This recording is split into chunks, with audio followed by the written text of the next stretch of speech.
Not a dismal series of empty days and fruitless nights. The Rockies have learned that while they may long for Denver, playing winning baseball in other ports is not only possible, but brings great pleasure. And tonight, Joe Kennedy has mapped a winning course in Philadelphia.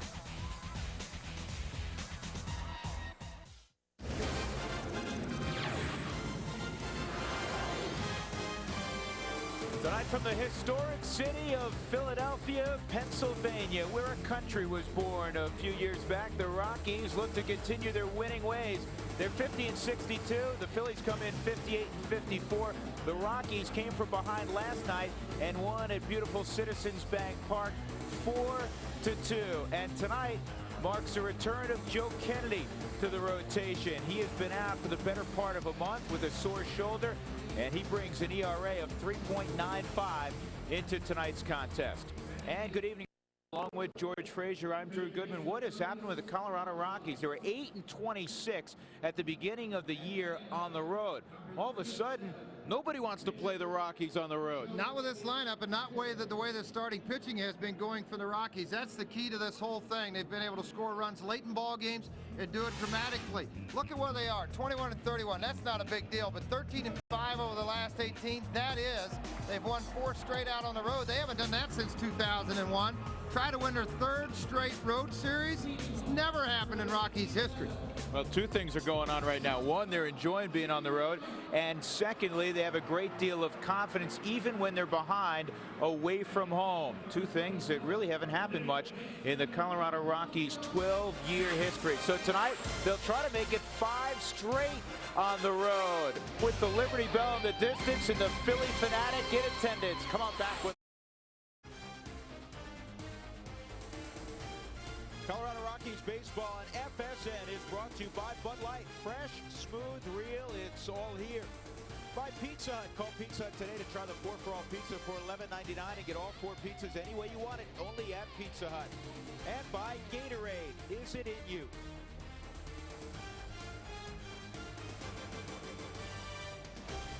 Oh, the Philly fanatic. Yeah, you think about it. You could mention Mike Schmidt, of course. Pete Rose, Steve Carlton from years gone by, but the Philly fanatic, as famous as representative of any other Philadelphia Philly through the years. And see, my heart belongs to the fanatic. Yeah, some people have Jim Thome as their favorite. Some people have Jimmy Rollins as their favorite. Many have the Philadelphia Philly fanatic.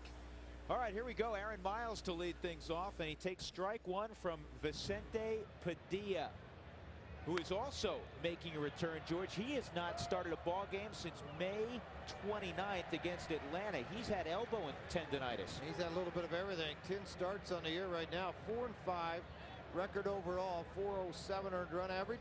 He's been a power pitcher throughout his career, 43 punch outs and only 21 walks on the year. His last rehab start down in AAA didn't fare quite so well. 3 2/3, 4 runs given up by Padilla. Well, with the injuries to Millwood, it's time for him to step to the forefront and be what he was a few years ago for the Phillies. And this ball's hit well straightaway center field. Marlon Byrd will get back there and make the play. Byrd tends to play shallow center field. Here's the rest of the Rockies lineup this evening. Royce Clayton will be next, then Todd Helton. Preston Wilson will bat cleanup tonight. Vinny Castilla being given the night off, or at least the first part of the night off. Jeremy Brunitz in right field. Against the Phillies this year, he's 8 of 18. Matt Holliday will be in left field. Charles Johnson behind the plate. Luis Gonzalez swinging a great bat. He moves from the outfield to the infield tonight. 3rd straight start for Gonzalez. He's at third base for Castilla. Well, it doesn't take much of a genius to figure out when that bat's swinging the way Gonzalez is, you figure out a way to get him in the lineup.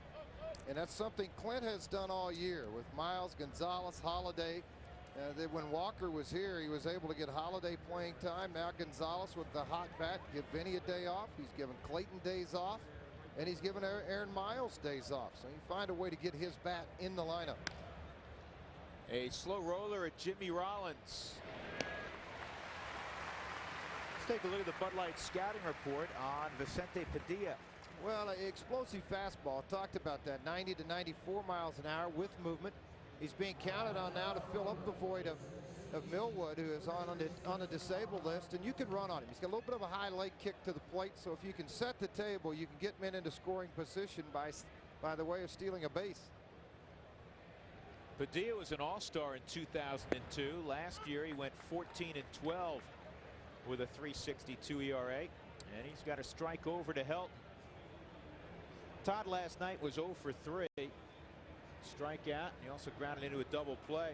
A rare 0 for. And the hook's inside, 1-1. Just announced right now, Corey Lytle will start for Philadelphia. He threw on the side today, felt comfortable doing it. They were waiting to see how he would feel, and he says he's ready to go. He just recently defeated the Rockies at Coors Field on Sunday in a Cincinnati uniform. And he pitched a solid game, but that ball game had more to do with the Rockies falling hopelessly behind early. Oh, absolutely. When you're down 11-1, not easy to pitch, but a lot easier.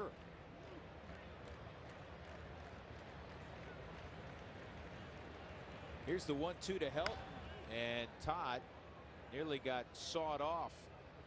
He's checking out the bat right now. Let's take a look at the defensive alignment this evening for Philadelphia. There's Michaels. He is in left field tonight. Jason Michaels getting the start in left. Marlon Byrd in center. Bobby Abreu, of course, in right. Placido Polanco, Jimmy Rollins, Chase Utley, Jim Thome around the infield. Mike Lieberthal, the everyday catcher for the Phils. Jason Michaels is a lot like what Gonzalez is for the Rockies. He plays multiple positions. Just his 3rd start in left field out of 27 starts this year. He's a product of the University of Miami. There's a few of those guys running around in the big leagues. There's the big heat. And it's a 1-2-3 start for Padilla.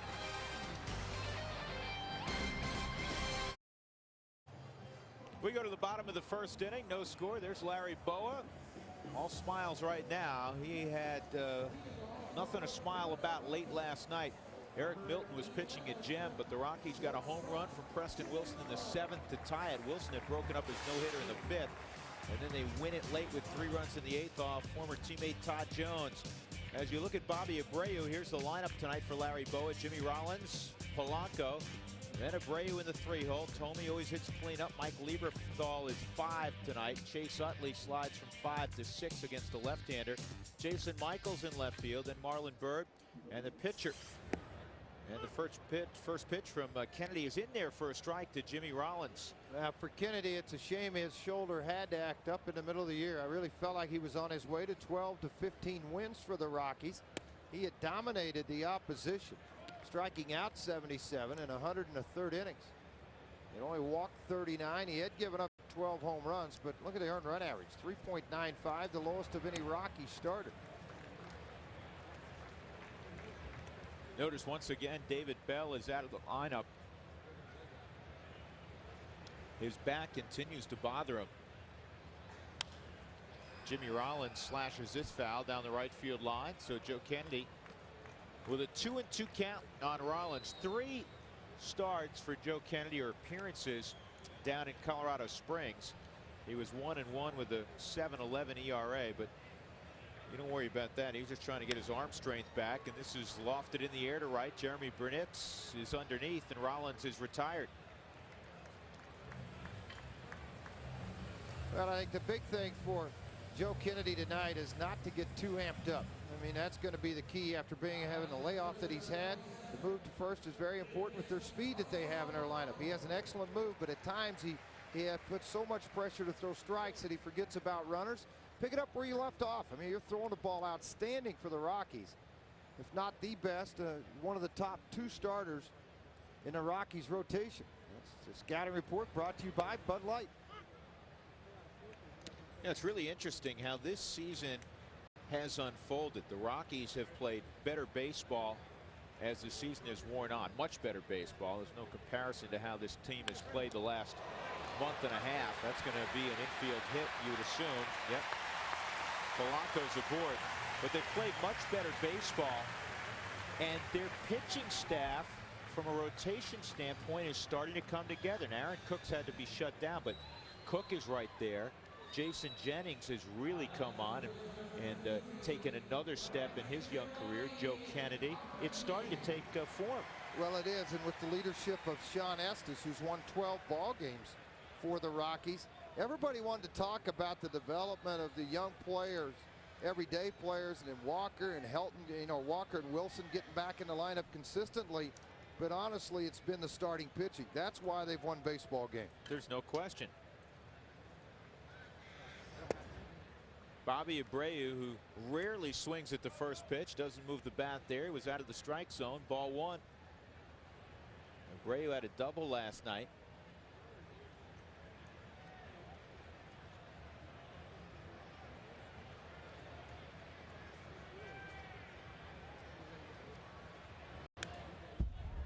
And 1-1.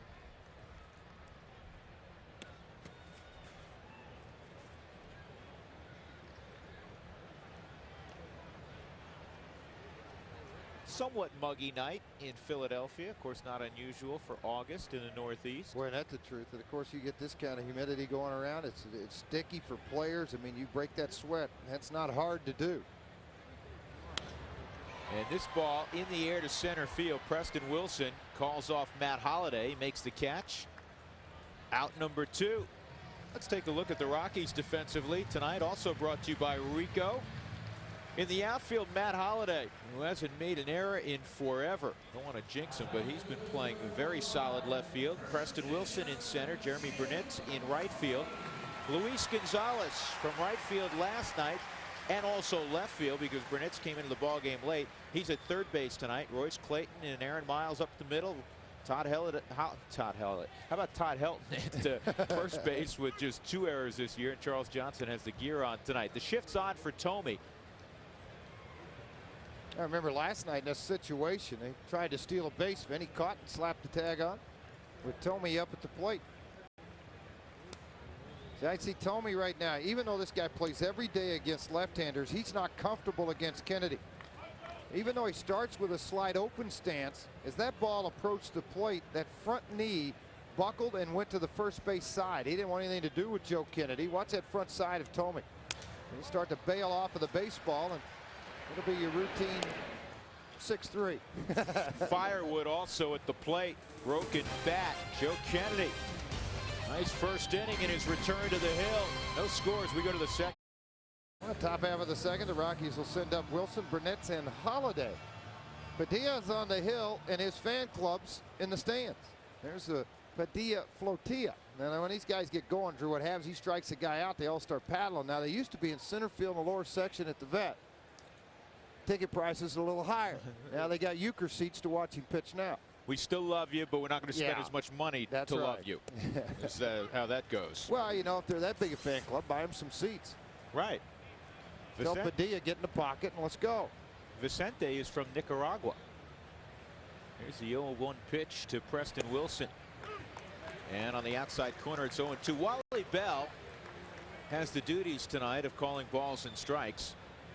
Laz Diaz is at first. Bill Welke at second. John Hirschbeck is at third base. There's a look at Wally Bell. Yeah, I talked about this group last night of umpires. A veteran group that hustles. They enjoy their job. They stay on top of things. Last night, John Hirschbeck was very good, I thought, behind the plate. He had a nice zone. Well, he had a consistent zone. That's all you can ask for. Last night, Hirschbeck did a great job. Look for the same thing from Wally Bell.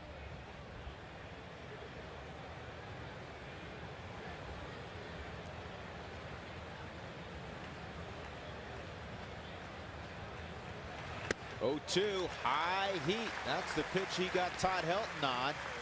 And he fans Preston Wilson to begin the second inning.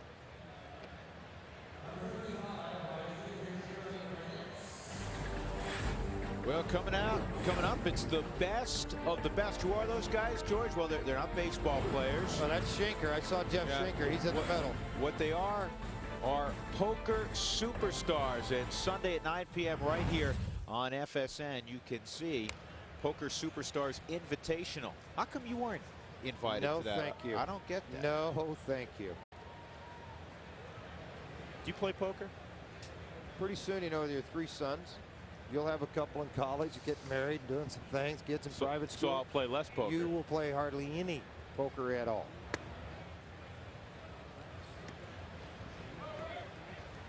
Oh, and 1 on Jeremy Burnett's. Boy, has that become a popular game? Man, oh man, it has Well, to be swept through the nation. Yeah, to be televised. Well, young kids, that's the guys that have really started going and getting after it a lot. Tomey knocks it down and then you know what? to Padilla. That's a bad play by Tomey. Why would you even risk throwing it up if it hits off of his chest? You're only 3 feet from the bag. Just pick the ball up and touch it. Minimize mistakes that can happen on the field. So watch when this ball comes off. I mean, he's just a couple of feet away from the bag. Now he starts to walk towards it. See, when you see a first baseman start walking towards the bag as a pitcher, you may relax your glove or relax the motion and then not make a play on it. Padilla does, which just kind of minimize the chance for a mistake. Go ahead and take that ball by yourself. 2 outs, Matt Holliday, and he takes ball 1.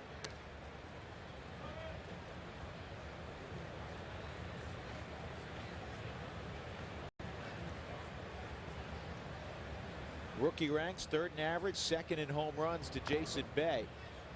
And that gets a piece of his bat. Matt upset. Instead of a 2-0 count, now it's a 1-1 count.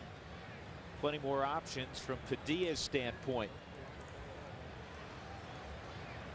Last night was a pitcher's duel between Jamie Wright, who pitched exceptionally well, and Eric Milton, who was unhittable for a while.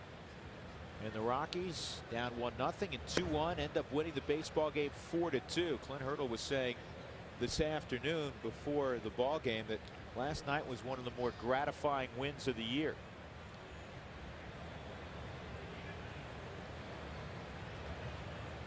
Two and 1 on Holliday. They set up away, and the fastball runs back over the plate. He's one of those guys, you can't just look at the gun. We say this about certain pitchers, and the Rockies saw Kerry Wood. They saw Pryor. I think at Jason Schmidt. They all throw 93 to 95 miles an hour, sometimes above. But there's something about their 93, 94 mile an hour fastball that is quicker. That's at 95 than other guys. I mean, it just explodes when it gets near the plate. That's what hitters will tell you. And yeah, they're having fun. So, honey, did you have a good time at the game last night? I sure did. Who'd you sit with? Well, I sat with a candy bar. Sat with Hershey and Reeser. Yeah. It's a pretty good night. Passing out free candy bars at the ballpark. Now, Hershey, Pennsylvania, not far away. Take a few candy bars there. Joe Kennedy set to go in the bottom of the 2nd inning. No score. There's been 1 hit. Polanco had an infield hit in the 1st inning. And Mike Lieberthal steps in and takes strike 1.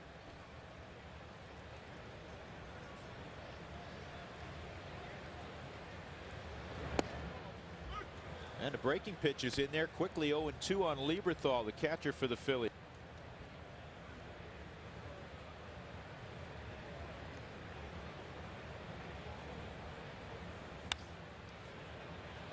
We got a foul ball, and Dan O'Dowd is with us, general manager on the trip, and Mr. and Mrs. O'Dowd. Yep, Mom and Dad are here too. Go down and say hi to them a little bit. Good deal. Yeah, with Jersey, right? Yep. Not too far away. Not too far away. Yeah. Beautiful ballpark. It is a gorgeous park. Is this this has to be your first look? Yes, it is. This ball on the line toward Holliday. It's sinking, and it gets past Holliday. Wilson in pursuit, and Lieberthal will stop at 2nd. You know what? All things considered, that could have been far worse. Could have been a lot worse for Holliday. Came a long way after the baseball. 5 errors early in his season. He's gone 55 straight starts without an error. And it's more than likely. We'll wait and see what the official score comes up with. Looks like a ball that he could have gotten to. And as the ball just faded away from him. Misread here. Just got away from him. Instead of keeping the ball squarely in front of him, he had kept the ball off to the side of him. And Wilson hustling over from center field and making the play in. That prevented Lieberthal from getting any farther. A base hit, a double. So Chase Utley steps in against Joe Kennedy.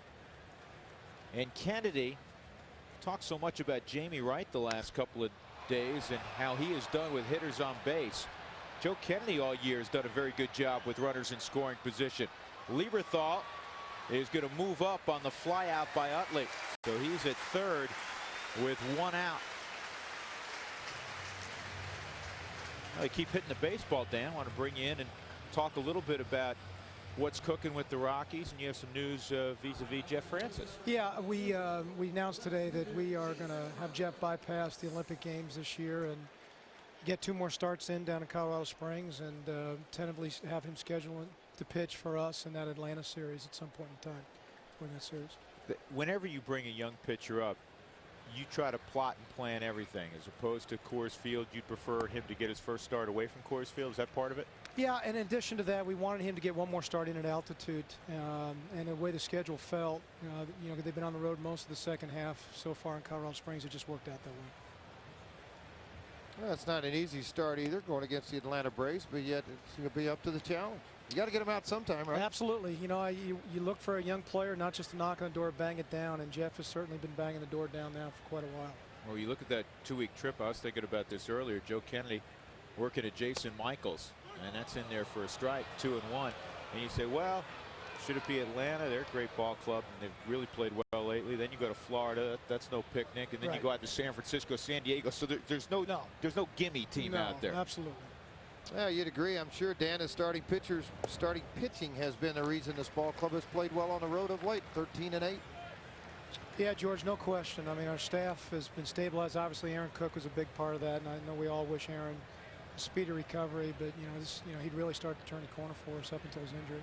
There's no question. We were talking about this earlier. That's down low. So Michaels is aboard, and that'll bring Marlon Byrd up first and third, 1 out here in the bottom of the second inning in a scoreless game thus far. But look at the starters in the last 4 road games, and Jennings, I think, has taken another stride in his career after a slow start this year. You mentioned Cookie and how he has made such great progress, and obviously he hopes to pick up on that next spring. Joe Kennedy. Jamie Wright has surprised. Well, Jamie's still a young pitcher, and now it looks like he's starting to figure some things out for himself.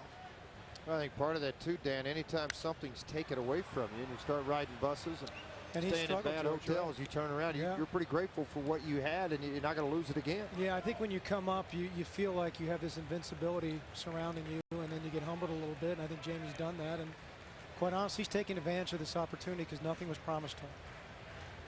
J.D. Clauser up also, the young catcher, switch hitting catcher, brought up with Green going on the DL, so a chance to look at another youngster. Yeah, J.D. I'm sure is very excited about this opportunity, knowing it's just not one night now. He's going to get a chance to catch a little bit here over the next 2 weeks, and we'll see where it goes from there because September call-ups are just around the corner. 0-2 on Marlon Byrd. Infield set for 2, and just safe at first. Joe Kennedy trying to pick off Jason Michaels yesterday. Yeah, I'd like to see that again. Yeah, that's pretty close play over at first base. I mean, Michaels getting the lead, but yet Kennedy has a very good move to the first base side. And that's what I like to watch out of Kennedy, because his legs straight up and really the runners have no response to it. 4 pickoffs this year for Kennedy. Jamie Wright had one yesterday. Rockies was 17 as a team. I tell you, too, a little deceptiveness in the fastball. Everybody's late on his ball from the right side right now. They're not picking it up. That's his delivery. His delivery is his weapon and his curse at the same time, George, because some of the health problems he has is because of his delivery, and yet you don't want to straighten it out because it's part of his effectiveness. Well, and part of that is he's been thrown that way since he was 15 years old, and if you start to fool with it now, you may create more injuries. Correct. He crossfires. A bunch. Significantly. Yeah, significly. I call him, you were in Baltimore, I call him Mike Flanagan with velocity. Exactly. That's what he is. I mean, he's way across his body and is able to work it back. A strikeout here would be huge. Or ground ball double play, that would work as well. Now the Rockies 17 pickoffs. That leads the National League. The closest team behind that, Milwaukee, with 13. Yeah, I didn't realize that. That's a phenomenal number. That's good.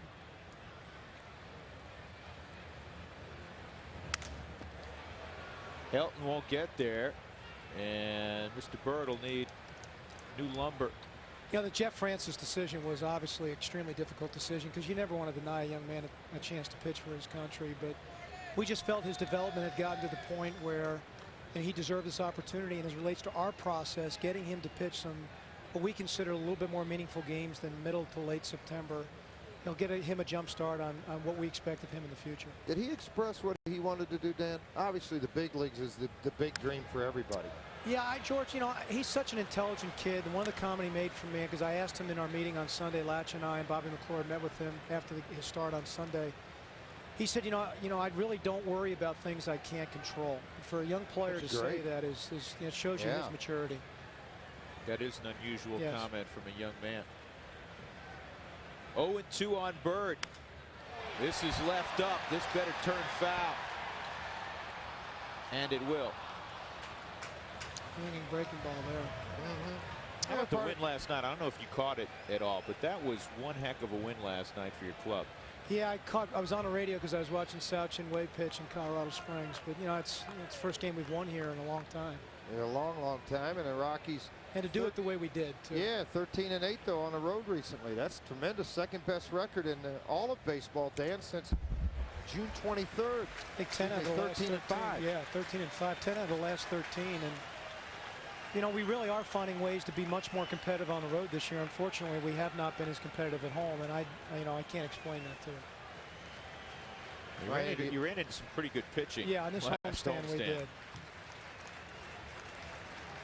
Here's the 0-2 again from Kennedy, and this ball is hit pretty well toward the gap. It'll be cut off by Burnitz, but it'll be deep enough to get Mike Lieberthal home with the first run of the ball game. 1-0 Philadelphia. That was a great at bat from Marlon Byrd, though.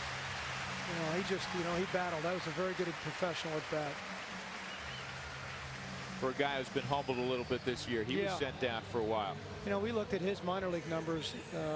Will George, our scout, and I were over in the booth here watching the game, and this is a kid that was a real pedigree kid coming up, and he's met some adversity up here.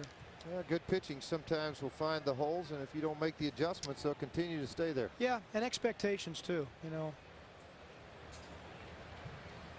Have you noticed the lead of Jason Michaels since the pick? Yeah. Basically, he's playing Little League rules over there. Yeah. Jason, you can stray more than the foot from the bag now. When you only get to start, though, 27 times, you don't want to go back to the dugout and see. To the dugout after getting picked off. I'm not sure he wants to get in that doghouse. No, go see Grumpy. You don't want to go down there and have that happen. 0-2 quickly on Padilla. You'd mentioned we may have to continue this next half inning, but I want to talk about Chin-Wei Sao and this season form and what you've seen of late.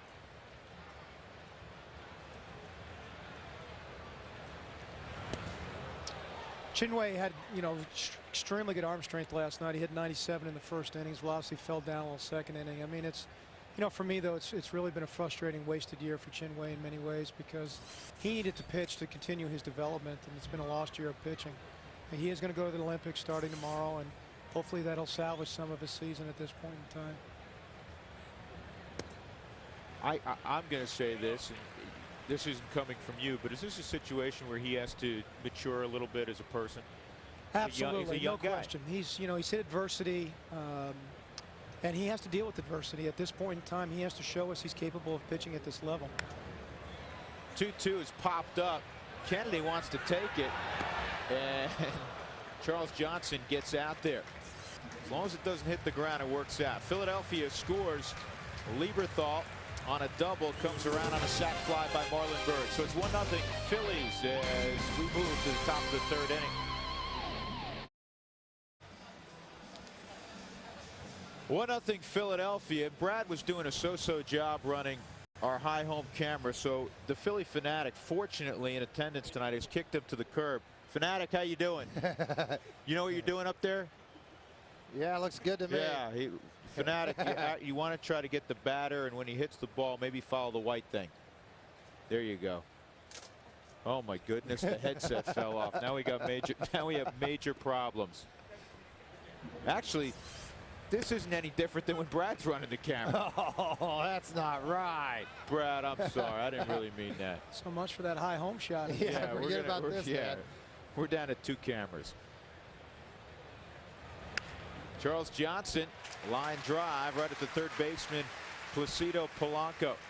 Padilla's got excellent stuff tonight, guys. Well, doesn't he, though? I mean, the ball, it's 90 to 93, and Drew mentioned a minute ago, it explodes on you so quickly out of the hand. Yeah, Jason Schmidt's ball, I mean, Same thing. It We may always be talked 93, about but it explodes. This guy we thought would make a great back-end closer too, with his tenacity and the way his ball moves and explodes out of his hands. You know, he throws strikes. Talk about a team that's been decimated by injuries. Now it looks like Millwood could be out for a lot more than 2 weeks. Yeah, it's tough for me to have a whole lot of sympathy for him. You don't got to worry about those guys. I'm not going to send any towels over there for the crying. We've had our share this year. To say we've had bizarre injuries too. They haven't been the normal course of the. How's Cookie doing? This ball in the air to shallow left field. I stopped to see him yesterday in the hospital, and I think he's in good spirits. I think he knows how fortunate and lucky he is. I think our training and medical staff guys did an absolutely spectacular job here. I don't think that we even portrayed how serious a situation this could have been if they didn't take the steps that they took, and it really could end up being tragic in some cases if certain things have happened. So, you know, though we're sad to lose Cookie, quite honestly, very secondary to the fact that, you know, we thank God he's alive. Truly thank God that he's alive, because it was a scary situation. Anytime you're talking about blood clots, there's no question about that. That's his slice to right field. A quick inning. Dan, I know you have things to do. We appreciate you coming by. All right, that's Dan O'Dowd, general manager of the Colorado Rockies. The 1-0 Philadelphia after the double by Lieberthal. They've given up 2 hits. Joe Kennedy has. How about the replay? How about the Philly fanatic running camera? It was pretty good. It wasn't bad, was it? A little line drive, a little toss around the infield. He's chasing the baseball. Now take your clown suit and head on out of the office. You know what? Behind the window up here. Yeah, Brad's back. Good curveball. Strike one to Jimmy Rollins. If I had to watch the Philly Fanatics footage all night, I think I'd feel like I'm on a boat, and I may get a little nauseous. I tell you one thing, the Rockies hitters need to do, show a little more patience with Padilla. They're going after a lot of first pitch offerings from Padilla, and he's getting early results. No hits for the Rockies through 3. They went through 4 innings last night without a base hit. Jimmy Rollins 0 for 1. Strike 3 on the inside corner. 3 pitches, and it's take a seat for Jimmy Rollins. Boy, that is patented Joe Kennedy right there. Heat on the inside part of the plate, get him looking for the breaking ball, and just paint with it at 90+ miles an hour from Kennedy. Boy, you like this. I mean, right out of the glove, staying up on top behind the baseball, driving it to that inside part of the plate. Here's Placido Polanco. And the first pitch is out of the zone. Ball 1 on Polanco. He had an infield hit his first time up. Hit a comebacker hard that went off the glove of Joe Kennedy, then kind of died in the middle of the diamond. And 2-0. Polanco's hit 9 of his last 11, 350 over those 11 ball games. He had a home run last night, 8th of the year. And the way Milton was going, it looked like that would stand up for a while. Line drive right at Preston Wilson. And 2 quickly gone. Well, one thing that makes it difficult with Joe Kennedy on the hill, if you're a hitter, to pick up the baseball out of the glove. See, now everything looks pretty normal right here, huh? Nice upright stance, shoulders staying square to the plate. But when he starts his delivery, and as he picks up, this is where it gets tricky. So, you know, watch how the shoulder turns, the hip turns, and then as he starts to go to the plate, he has that little hesitation and then plants straight across. Now, stiff leg, but he's out over the front leg. That allows him to get the baseball down. And by throwing across your body, you create so much leverage for the breaking ball. That last pitch, a curveball for a call strike. 0-1 on Bobby Abreu. Yeah, I'll tell you the other thing he does. Spun around. Yeah, it's good for him. I'll tell you the other thing that Kennedy does very, very well. Watch his eyes and eye contact when you go back to Kennedy. When he picks his sign up, now when he makes the initial turn, look, his eyes will look down and then straight back to the target, and then it's never taken off of the target. It's like shooting a free throw and turning your head away. Trying to hit a golf ball without looking at it. Trying to hit a tennis ball coming at you without looking at it. You're not going to do it effectively, obviously. And you're not going to shoot a basketball effectively. Well, when you play catch, pick out the point, go to it, and stay in eye contact with it. You'll be amazed at how you'll be within 2 to 3 inches of that target zone consistently. Well, you got a 2-2 count on a lefty. See if he goes that big hook and takes it out of the strike zone. Yep. See, that's Charles Johnson wanted to go fastball. Kennedy chose curveball. Just didn't finish it. I mean, he worked way under that pitch. Pretty good lather going for Joe Kennedy on a humid night. Well, it's hot in this ballpark tonight. You got a good crowd again. They had 42,000 last night. Go back to the signs. Charles Johnson called the hook. Just finish this thing off. You got him. Popped up left side. Gonzalez going out. Matt Holliday with a better angle will make the play. And it's a 1-2-3 third inning for Joe Kennedy. We turn the page. We go to the fourth. The Phillies own the only run of the ball game. Miles to lead it off next. And they posed the question, is Edgar Martinez a Hall of Famer? No. Not in your mind? No, he's not. Is part of the reason for your answer the fact that he's been a designated hitter? No. Give me his overall numbers.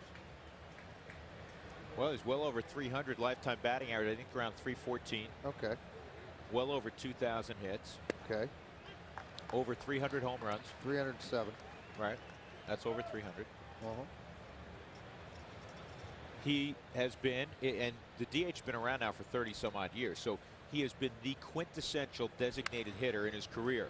Hard ground ball, but right at Polanco, and he'll throw out Miles. And nothing against him at all. I mean, I think he's been a tremendous player, great asset to the game, great ambassador to the game. I just don't think, you know, 2,300, 2,400 hits deserves a place in the Hall of Fame. I'm not sure I disagree with you, actually. And you know how much I enjoy disagreeing. Well, you love to argue because your father, Art's an attorney, and you get all that. You like to litigate everything. Right now, it was born in you. Yeah, right now, I think there's something else we would agree on. That is that Padilla has great stuff, having not pitched in 3 months in the big leagues. Well, you know, in his rehab starts, he's extended and gone up in his pitch count pretty good. Now, his last start wasn't any good. He went 3 2/3, 4 runs in his rehab start. But tonight, he has utilized a cut fastball, sinking fastball, and a hard slider. And he's just dominated with it.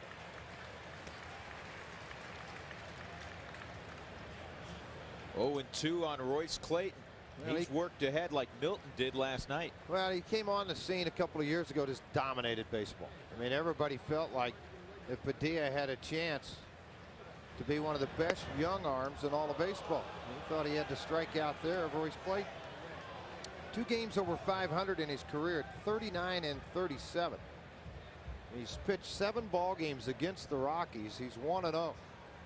Last start versus the Rockies, May 5th, 2002. Padilla was originally signed by the Arizona Diamondbacks. He was playing in their chain. In fact, he broke in with the Diamondbacks in '99. He was part of the Kurt Schilling trade, along with Travis Lee, Omar Dahl, and Nelson Figueroa. Now, this is the only one left standing in a Philly uniform.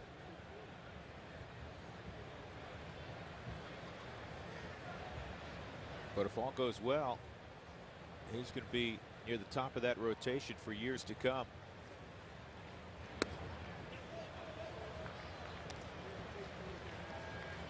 Three balls and 2 strikes.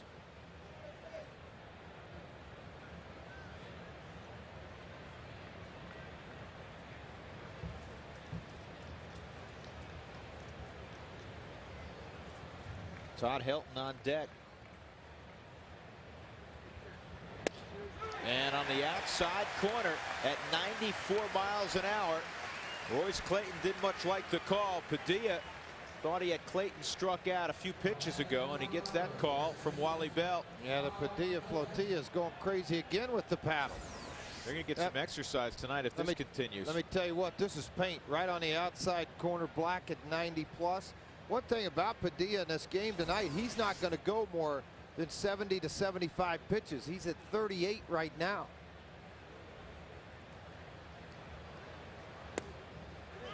That looked like the sinking fastball, a 2-seamer. Took a little bit off, ran it to the great part of the plate, right on the outside corner to Helton. Now, he jammed Helton hard with a fastball that he fouled off down a third base line. Then he threw the sailor pitch up and away from it. You don't normally see Helton get jammed.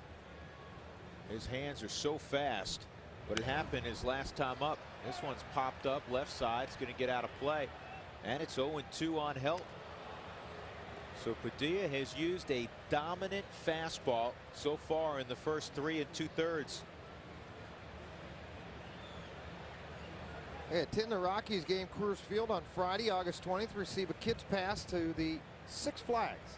I was down there last week, my family. What a great time it was, too. Montreal Expos, 7:05 start. And Helton fouls that off. We were there. Chris, the kids and I were there last Thursday. And I watched my 4-year-old Zachary go on the roller coaster. It's fun. Yeah, he had this terrified look. We went around twice, and then he got off, and he came running over to me. He said, "Daddy, I loved it. I want to do it again." Absolutely, they want to do it again, and you didn't go at all. No, I'm not a big roller coaster guy. And, you know, I had to take care of the rest of the kids. So I said, "Zach, you're on your own." Not quite. Helton staying alive, 0-2.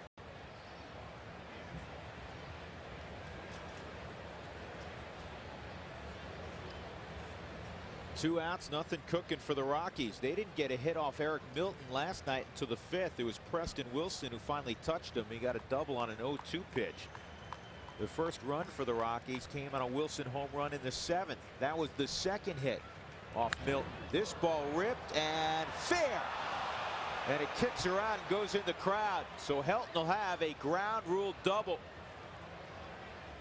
You know what, as a pitcher, you feel like regardless of how good Todd Helton is, that you think you could bring the fastball on the inner half of the plate to Todd Helton.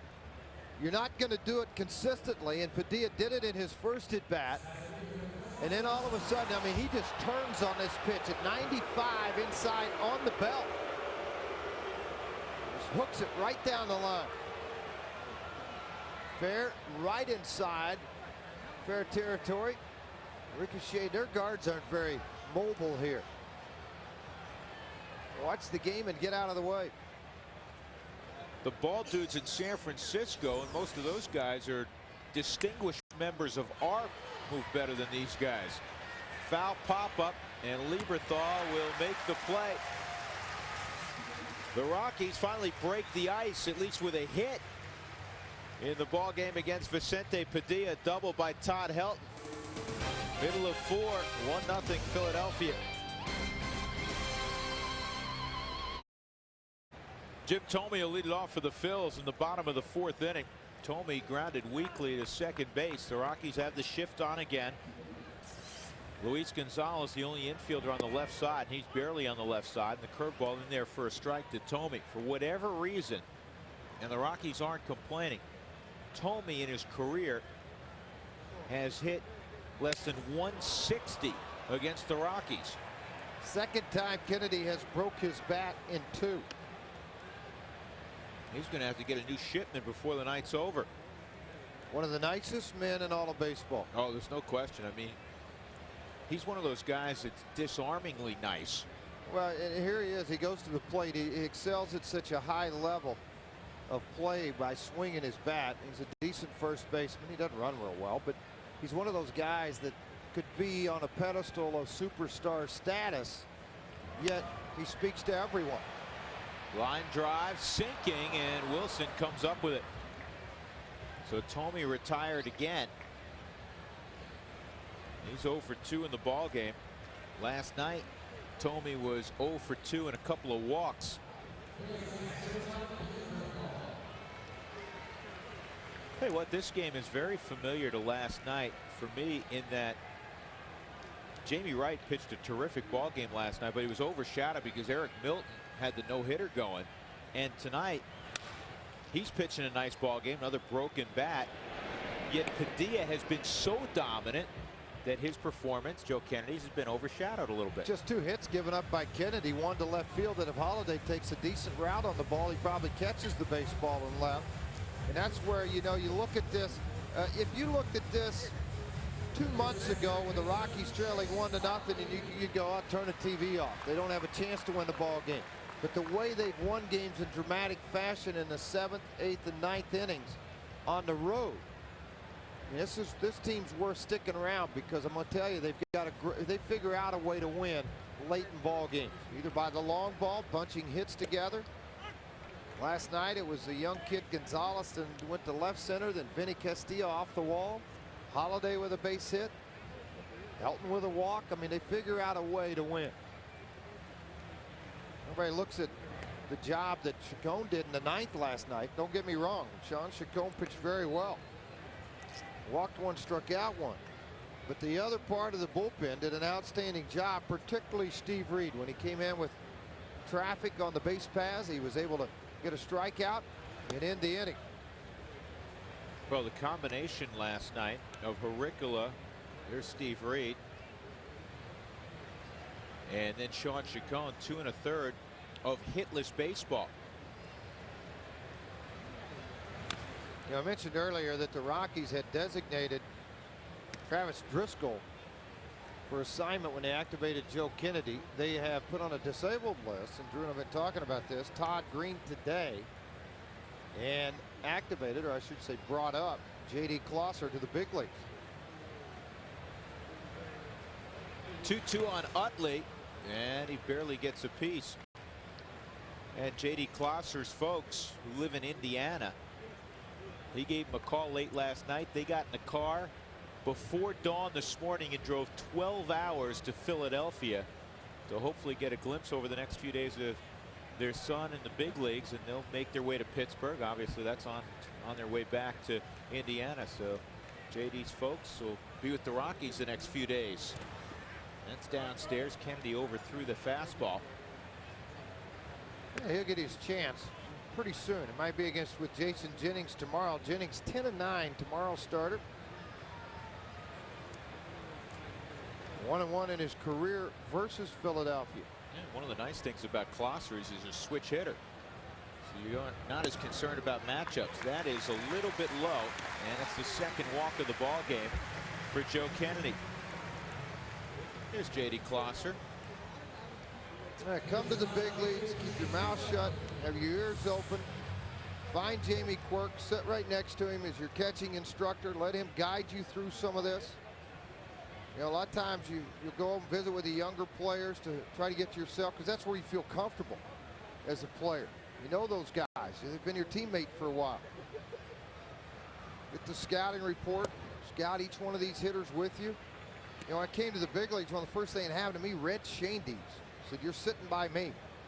And he told me what he thought my stuff would be best suited to get somebody out, not what the scouting report necessarily said.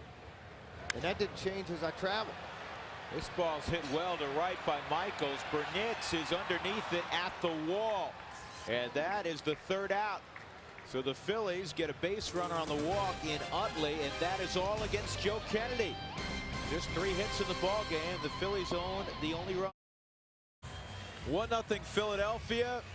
Well, some people cried and some people leaped for joy when the vet was torn down. I think the players who had to participate in this grand game at Veterans Stadium were not the ones crying when the vet came down. 53 seconds. I'm sorry, 63 seconds I'm being told, and then 1 second for the Fanatic. And the Fanatic fainted. That's when the vet came down, and the new place is a beautiful park. Citizens Bank Park. Great lines and a great hitter's park.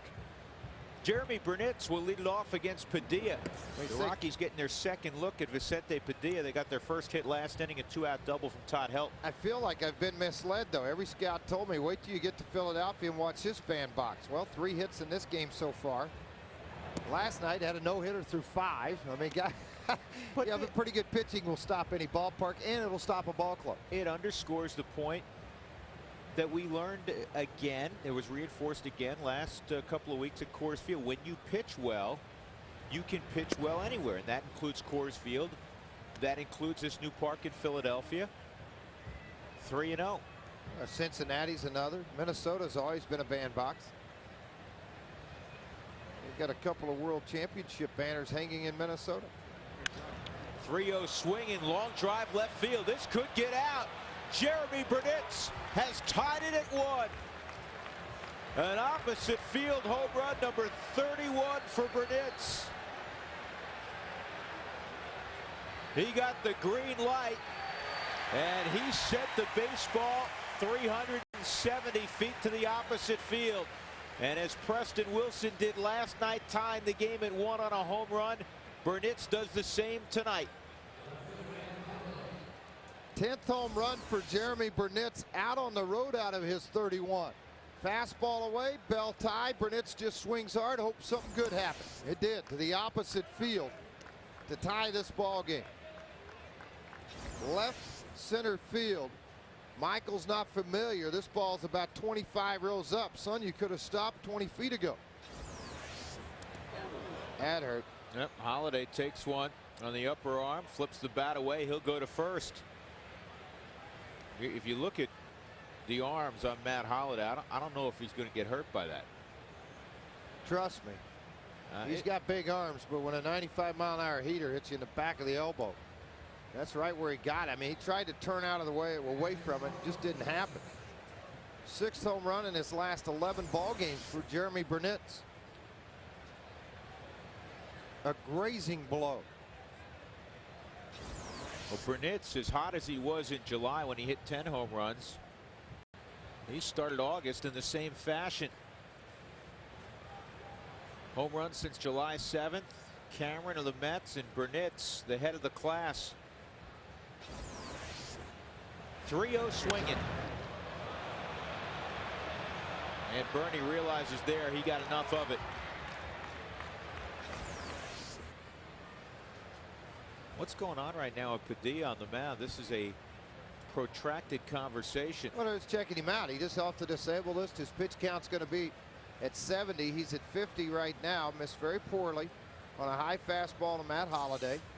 Didn't have anything to do with the home run. I just think he didn't get a good extension out in front of the plate.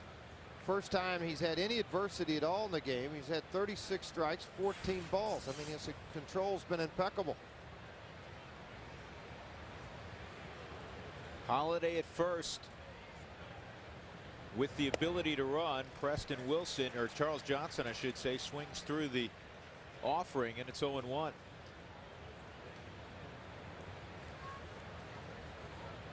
There's Amori Telemaco. He's been a starter in his career. He's the long guy down in their bullpen. Logical choice to get up to bring into the ball game. They're not going to take any chances with Millwood down to have something happen to Padilla, because he's truly the next power pitcher that they have inside their rotation. Corey Lytle is a guy that tricks you. I mean, he's somebody they've got to keep healthy and hopefully keep into their rotation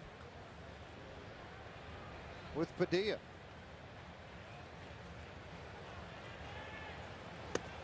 Like it or not, injuries are part of the game, and you have to assess a team sometimes based on the health of a club, and this year's been a disappointment for Philadelphia.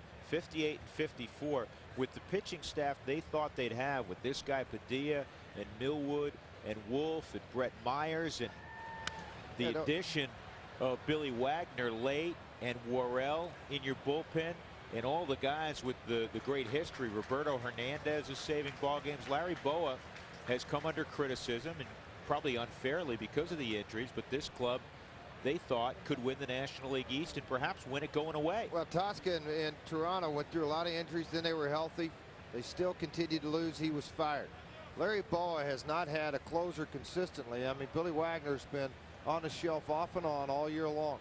He's gone to Tim Worrell, who closed for San Francisco a year ago. He thought he had the perfect setup man with Worrell. Then he had to move him back to the closer's role.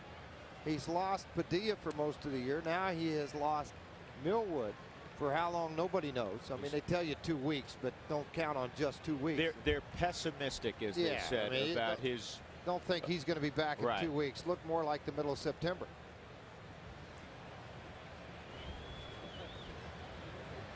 Well, you go back to 1980, the Phillies were 6 games back in the National League East, as they are right now. They went on to win the World Series that year. Well, you try to take care of your own business. Now, they have 6 games left with the Atlanta Braves, but 4 of those are in Atlanta, only 2 here in Philadelphia.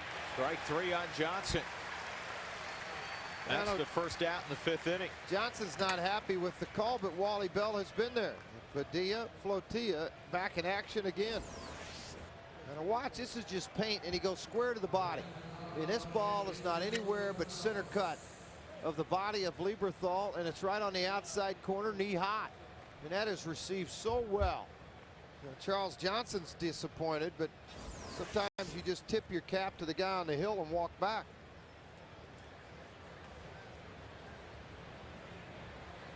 I like this matchup. Luis Gonzalez, home run last night on a high fastball at 91 miles an hour from Todd Jones. Going against the heat of Padilla. And the key for Luis Gonzalez of late, and in his last 6 ball games, he's batting .524 with 3 doubles and a home run. The key for Gonzalez is seeing the ball a little bit longer and driving it to the off gap. When he does that, he becomes a very fine hitter. When he tries to lunge and pull everything, he struggles. A lot of young kids do that. A lot of young kids want to hit the ball out of the ballpark with every swing. They want to impress managers. You see the numbers there for the month of August. 8 for 16 with a home run. Only a couple of RBIs, but not many men on base when he's been coming to the plate when you've hit 7th and 8th in the lineup every day. Set the table for the top of the lineup.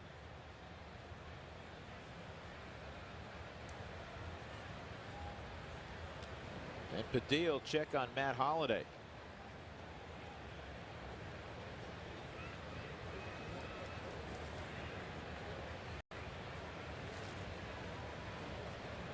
Holliday 3 for 6 in the stolen base department. 1-0 on Gonzalez. That ball he hit last night out of the ballpark went about 440 feet. I mean, he crushed it. You talk about this being a bandbox. That ball he hit last night was out of any stadium in baseball. He'll surprise you. I mean, he really has some juice in that bat.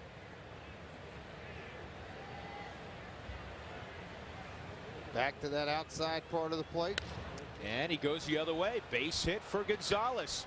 Holliday will now head to third. It got past Abreu. It'll be a single and an error on Bobby Abreu, allowing Holliday to get to third. That's huge. He could score on a fly ball. Hey, score on a pass ball, score on a not the completion of a double play ball. That's why now it's so important for Gonzalez to go hard into second base. Let's see what Clint Hurdle does here. If he wants to sacrifice over or let Kennedy swing the bat. Kennedy swings it pretty good. I mean, that ball's right on the outside part of the plate to right field. Holliday, realizing the arm of Abreu, starts to slow down. And when he sees that he fumbles the baseball, comes in and stays to that outfield side of the bag. That's important because now you extend the tag of Polanco.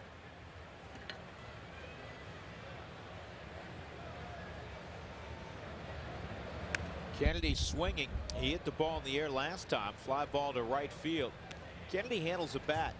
He's a good athlete, Drew. That's one thing about Joe Kennedy. I mean, all facets of the game he's pretty good at, maybe with the exception of bunting the baseball. And I like this move, at least on the first pitch by Clint Hurdle. Let him swing the bat rather than conceding it out and moving one runner up. See if he can get a fly ball. Well, a base hit. I mean, look at it from this standpoint. You advance him up. Now they're going to go ahead and advance if he gets it down. But if he does get it down, so you advance him to second base, I'd like to have 2 shots swinging the bat to get that run in. Let Kennedy swing it away. If he gets a fly ball, tag up and score. If he doesn't, let Aaron Miles have a shot at it.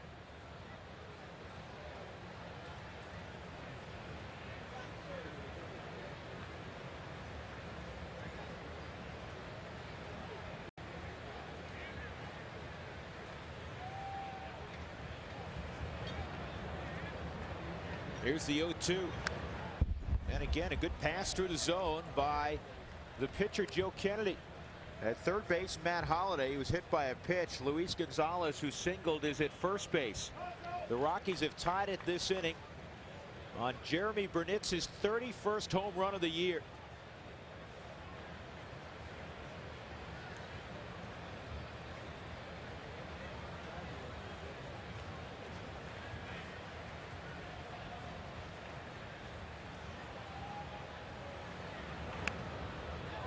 And the bunt is laid down by Kennedy. So he gets the sacrifice. 2 outs as Gonzalez moves to second, and Aaron Miles will come up.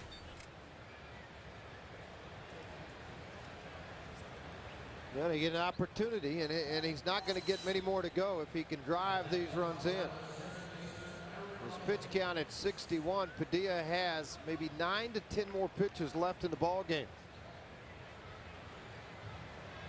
And like to see Kennedy swing the bat there. Just one man's opinion. Yeah, I agree with you, because Joe Kennedy has the ability to make contact, and you never know.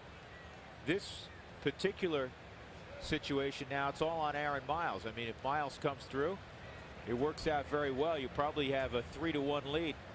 But I'd rather see 2 whacks at getting the runner from third in, and it's going to work out for Philadelphia. Padilla will throw out Miles, but in the inning, the Rockies tie it up. Jeremy Burnett's going opposite field on a 3-0 pitch, and it's a 1-1 baseball game in Philadelphia, middle of 5. Let's get you caught up on this one in our game reset. Vicente Padilla has not started since May 29th. He's had tendonitis in his elbow, but he has been terrific tonight. The only run against Joe Kennedy, who has been equally as good, a sac fly. And then last inning on a 3-0 pitch, Jeremy Burnett with his team leading 31st home run. You're up to date. Marlon Byrd, the 8-hole hitter, to face Kennedy in the 5th inning. Yeah, that's going to be it for Padilla, Drew, because Collier stepped out into the on-deck circle. He's gone his 5 innings. He hit his 70-pitch limit. Good for the Rockies. Get into that bullpen again. It worked last night. And Kennedy 2-0 on Marlon Byrd. Rockies trying to do something they have not done since 1997. Win 5 consecutive games on the road. That's in there for a strike. Last time they had won 4 straight on the road before last night's 4-2 win was April of 2001. And in 97 they won 6 in a row at one point on the road. Foul ground. Todd Helton. Well, you know, to me that's unfair. Even though that railing's there, did the fan get out into Helton? He didn't get there till the last second. But any kind of diversion from a fan leaning out into an area, although that is a camera well. See, this guy's leaning out. Helton's right there. They don't really care if Helton had a shot at it or not. He's going to check the fence, get there, and then try to make the play. But he's got to look at hats and hands everywhere. And a line drive single to center field by Marlon Byrd. Well, up in the booth earlier today, Drew, they have the wall of broadcasters in the visiting booth. And a bunch of good-looking guys. There's our friend Tom Brenneman and Mark Grace, and the newest addition. Yeah, how about that? Already made the wall up here, Brad. Thank you very much. It's awfully nice of you. Yeah, you know what? Makeup does wonders. Makeup really does wonders, George. Well, it does, and remember, you can always brush up the computerized photo pretty well. Well, actually, Brad took that picture a year ago, and he's had to touch it up for 365 days, and that's why it's not up till today. Nice little touch. Yeah, it was a great touch up here. Well, Collier played in last night's ball game. He started in left field for Philadelphia. Last night, he had a couple of singles, scored a run, he struck out. Not many at bats for Lou Collier, 4 for 10. 1 RBI.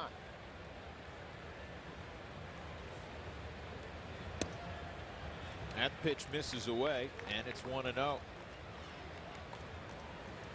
Maury Telemaco will be the next pitcher in all likelihood for Philadelphia. There he is. He's been throwing for a while. Larry Boa has to be thrilled with what he got out of Padilla.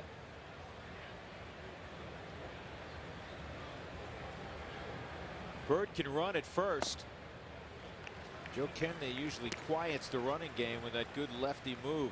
Well, he very rarely walks people. 41 total now. And for Kennedy on the year, he had 39 when the game started, 77 strikeouts when the game started.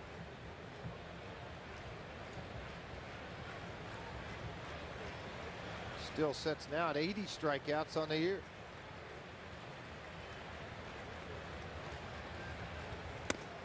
And 3-0 on Collier.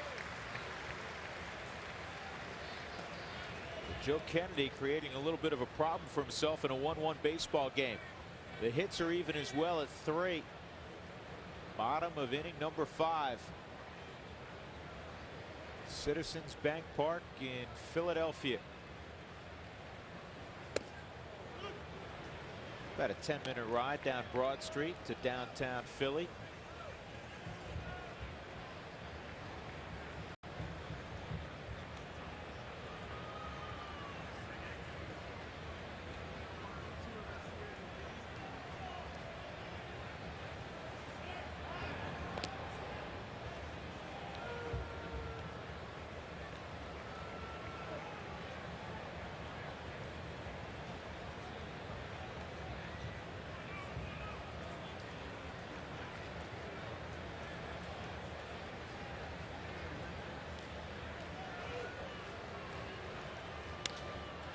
In the air, left field.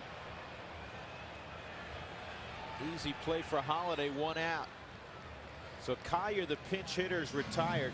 This week, the Fox Saturday Baseball Game of the Week is back with what promises to be the greatest season in recent memory. Well, the season's over 100 games old. I'm just reading the copy, Frazier.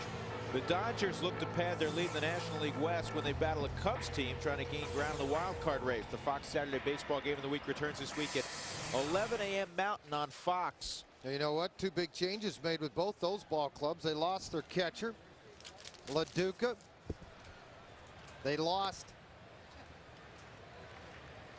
Encarnacion. They pick up Brad Penny. Penny has a strained tricep now. He's going to be out for a while. Well, actually, they don't think he's going to miss a start. I'd be amazed. He went down like a shot dog. I mean, he finished 2/3 of an inning in that last start.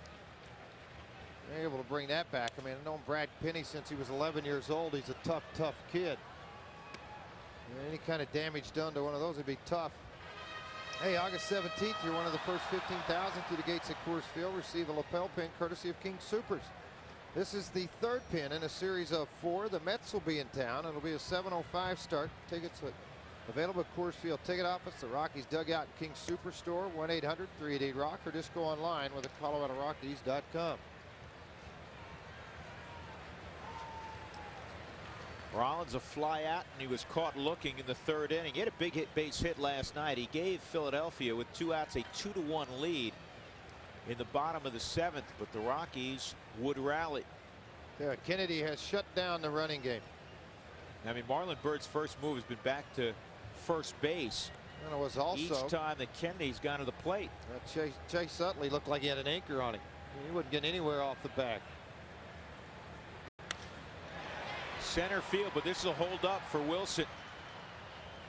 And Rollins is the 2nd out in the 5th. Javier Lopez has started to throw down in the Rockies bullpen.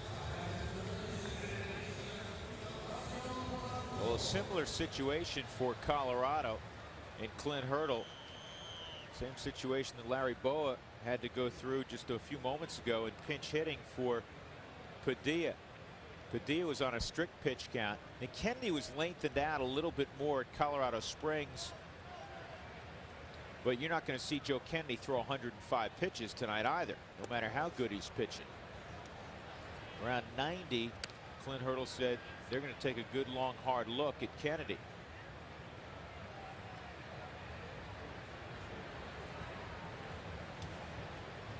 One in the 5th inning. 78 pitches so far for Kennedy. Good slider. Now, if you get Polanco here in the next pitch or two, wonder if Clint will send out Kennedy for the 6th inning. I don't know if you gain anything by it. If he had 80, 81 pitches, he's going to go 9 more. Then you jerk him out, bring a guy into a game. A lot of times you like to let the relievers create their own messes or go unscathed in an inning versus having them come in the middle of an inning. Well, my assumption would be, if, as you look at Polanco hit the home run last night, my assumption would be if he gets out of this inning in the next couple of pitches, you give him a chance in the 6th inning to have a short inning as well, and then at worst, what does he throw? 94, 95, 96 pitches. Yeah, but if they put the limit, if they put the limit at 90, then you try to stay right on it. Well, it wasn't necessarily a limit. It was more they'll take a good long look at 90 and see where he is and how talk to him. See what he says. Here's the 1-2 on Polanco, and he jumps out of the way. 2-2. That's one thing about coming off the disabled list, pitching at AAA, making rehab starts. It is not the same as being in the big leagues. So obviously, capacity crowds against the Philadelphia Philly big league ball club. So sometimes you start to overthrow things, start to overthrow the curveball. That's just what Kennedy did on the last pitch. On the ground toward the hole and safe at second base. That's the only play for Royce Clayton. And again, Marlon Byrd runs well. It'll be an infield hit for Polanco, his second tonight.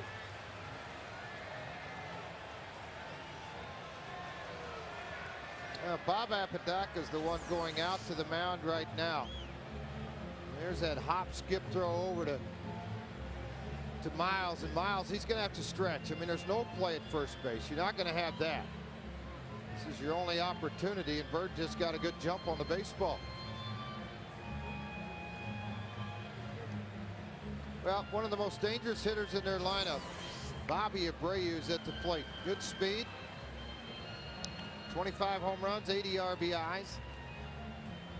Tell you a quick story about Bobby Abreu. I was visiting with Clint Hurdle before the ball game about Abreu, and I said, is this guy not one of the most underrated players in the game? And he said it's really remarkable. He first saw him when Clint was roving in the Mets system. He saw Abreu when he was a minor leaguer with the Houston Astros, and he was hoping some way the Mets could make a move to get Abreu, because he saw something then in Abreu that was special. He said he brings 4.5 tools to the ballpark every night. 27 of 29 in steals. He has 25 home runs. He's the last 30-30 man in the National League, and he's a career .306 hitter.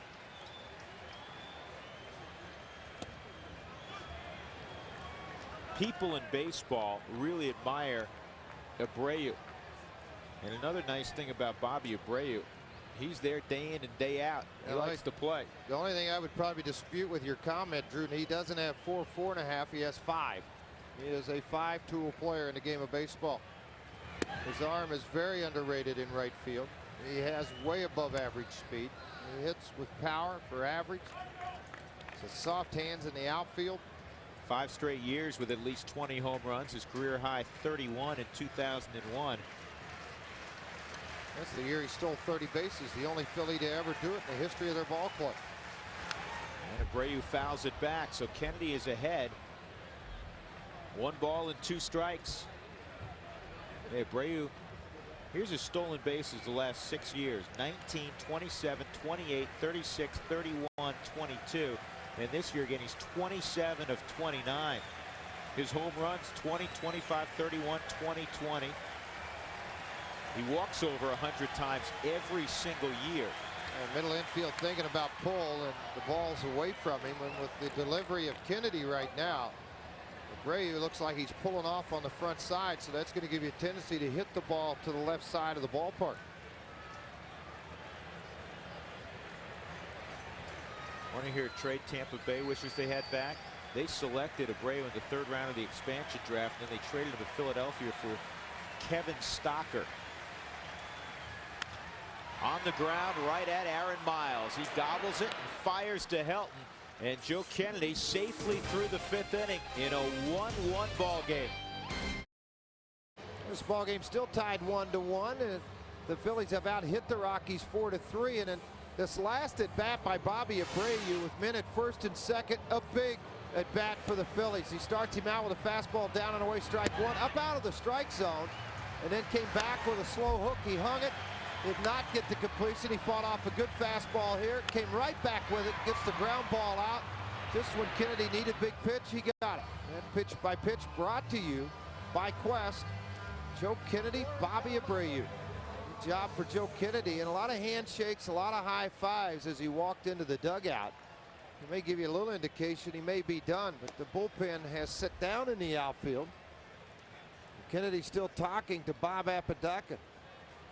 He hits 8th in this inning. 5 innings, 4 hits, a run, a couple of walks, and a strikeout for Joe Kennedy. And he's thrown 87 pitches. So we'll see with Joe Kennedy. Royce Clayton will lead off against Omari Telemaco, the 30-year-old from the Dominican Republic, former Chicago Cub. Philadelphia Phillies for the last few years, up and down between here and Scranton. And the first pitch is in there on the outside corner. 25 ball games that he's appeared in, a .422 earned run average, just 32 innings. Doesn't strike out a lot. He doesn't walk many. He has a tendency to give up the long ball. One every 5 or 6 innings of a ball game, he's sending one out of the yard. They're starting, you know, you look at the pattern that they've taken, and the pattern Padilla took against the Rockies was stay on the outside half of the plate. That's exactly what Telemaco's doing, the same thing. Same type of stuff, really. Good fastball, a hard slider. They're going to go back to that slider one more time. Something tight, quick, a little bit off of the plate. Got away with one. He hung that ball straight up in the air.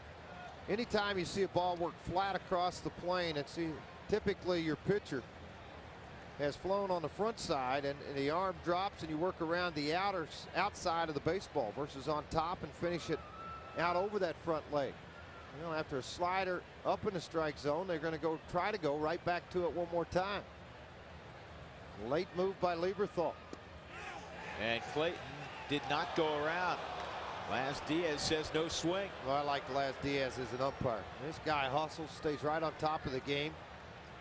And he is watching everything. You need a leadoff man on right now, and the Rockies might have caught a break. Didn't look like he went around, and Royce Clayton selling the fact he didn't go around. There's Laz. 1-2. That slider's left up, and it's hit a long way straightaway center field. Bird will catch up. He can play shallow because he can run. Well, a lot of center fielders, Drew, you look at Steve Finley. He gets back on the baseball very well. Edmonds, another guy that can get back on a baseball, climb the walls, and of course Andrew Jones, better than any of them. But look how shallow he is, and then the break on the baseball. I mean, that ball wasn't more than 15 feet off of the bat when he made the break to get over into the gap and make the catch. Helton broke up the no-hitter. It was very early, obviously, but the 4th inning with 2 outs. The Rockies not only didn't have a hit, they didn't have a base runner against Padilla. And he fell behind in the count, but then ripped a double down the right field line, kicked up chalk. Preston Wilson would foul out to Mike Lieberthal. That was the end of the 4th inning, but Todd Helton had the first hit, and he flies out to left here. 2 outs against Telemaco. Preston Wilson will come up. And an interesting time going on at Coors Field on August 20th. How about your college alumni chapter to the game on August 20th? Receive a discount ticket, a scoreboard message, and the opportunity to hear your alma mater on the Coors Field sound system during a pregame ceremony. Is Ithaca going to be there, Drew? Call 303 Rockies for more details on your college alma mater coming to the ballpark. You didn't answer me. I was talking to Ithaca, Jeff Schenker. I want to know if the Ithaca fight song, you're going to bring it in? Am I going to bring it in or sing it for you? Well, I don't want you singing anything. I can't sing it. I can't remember it. Here's the 0-1 on Wilson. And it's 0-2. Good ball game last night for Preston Wilson, and he's hit the ball well against Telemaco in his career. Double and a home run for Wilson last night against Eric Milton. And the slider, he went around. So Telemaco gets Clayton, Helton, and Wilson in succession in the top of the 6th inning. The Phillies won the Rockies. 1-1 game. We go to the bottom of the 6th inning. Drew Goodman along with George Frazier and Javier Lopez in his first assignment since his recall from Colorado Springs. He will throw the 6th inning in relief of Joe Kennedy.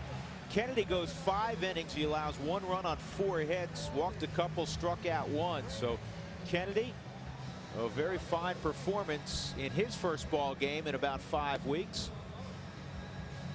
And Lopez will face Thome, Lieberthal, and Chase Utley. There's the big man, Jim Thome. Funny story about Jim Thome. He's from just outside Peoria, Illinois. Grew up on a farm.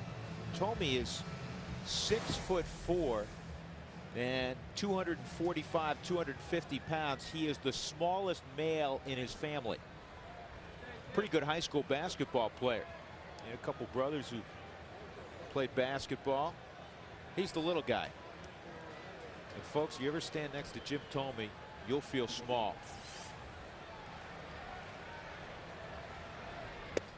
Good pitch from Lopez, strike one. What I like to say about Thome, Thome is country strong.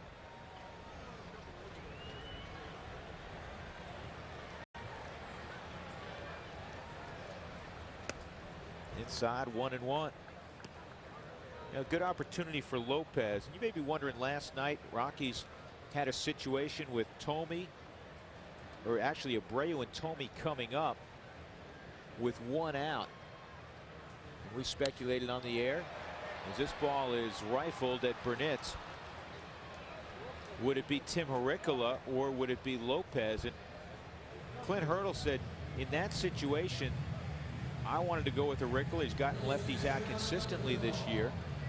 And also, Lopez just coming back from the minor leagues. Let's put him in a situation that he can thrive in rather than a high pressure situation as soon as he gets back to the big leagues. Well, last night, Hurricola, 231. That's what left-handers have done against him. And Clint's a guy when he try to get matchup and numbers to help you get through innings. Obviously, as all managers do.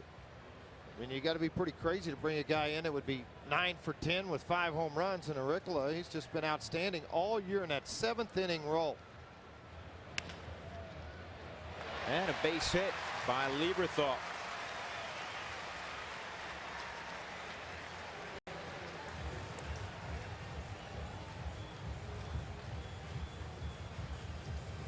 As a third baseman, for whatever reason, Gonzo was up a little bit even with the bag. That limits his mobility. I don't think he's going to get to this ball anyways. He makes a great effort, dives for it. Just creeps it way out into the outfield. But again, now you've got to deal with Utley, who did not look comfortable at all against Joe Kennedy in the ball game. You know, he worked a walk in the 4th. He flew out to center field in his first at bat. You know, with the different angle that Lopez comes from.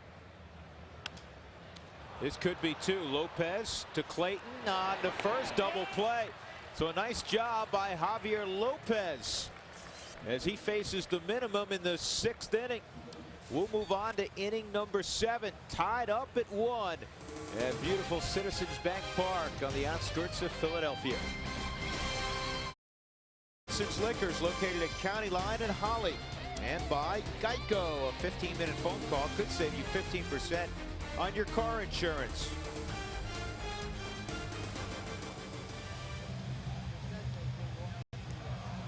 So my wife's driving in the car the other day, and Jacob, who's 6, says, Mom, he said, Mom, we need to get Geico. I said, what? Okay, why? I said, well, it'll save us money. Nice. Living up to his father. With protection and looking out for the dollar here, having some fun for the family. That's right. How about that? So bring it up to Daddy. He pays the insurance. Don't they have great commercials? They do. Geico has great spots. Jeremy Burnitz, who homered to tie the ball game up in the 5th, is up there against Omori Telemaco. And the first pitch is away. What a year for Burnitz. Hitting over 300, 31 long balls, 85 runs batted in.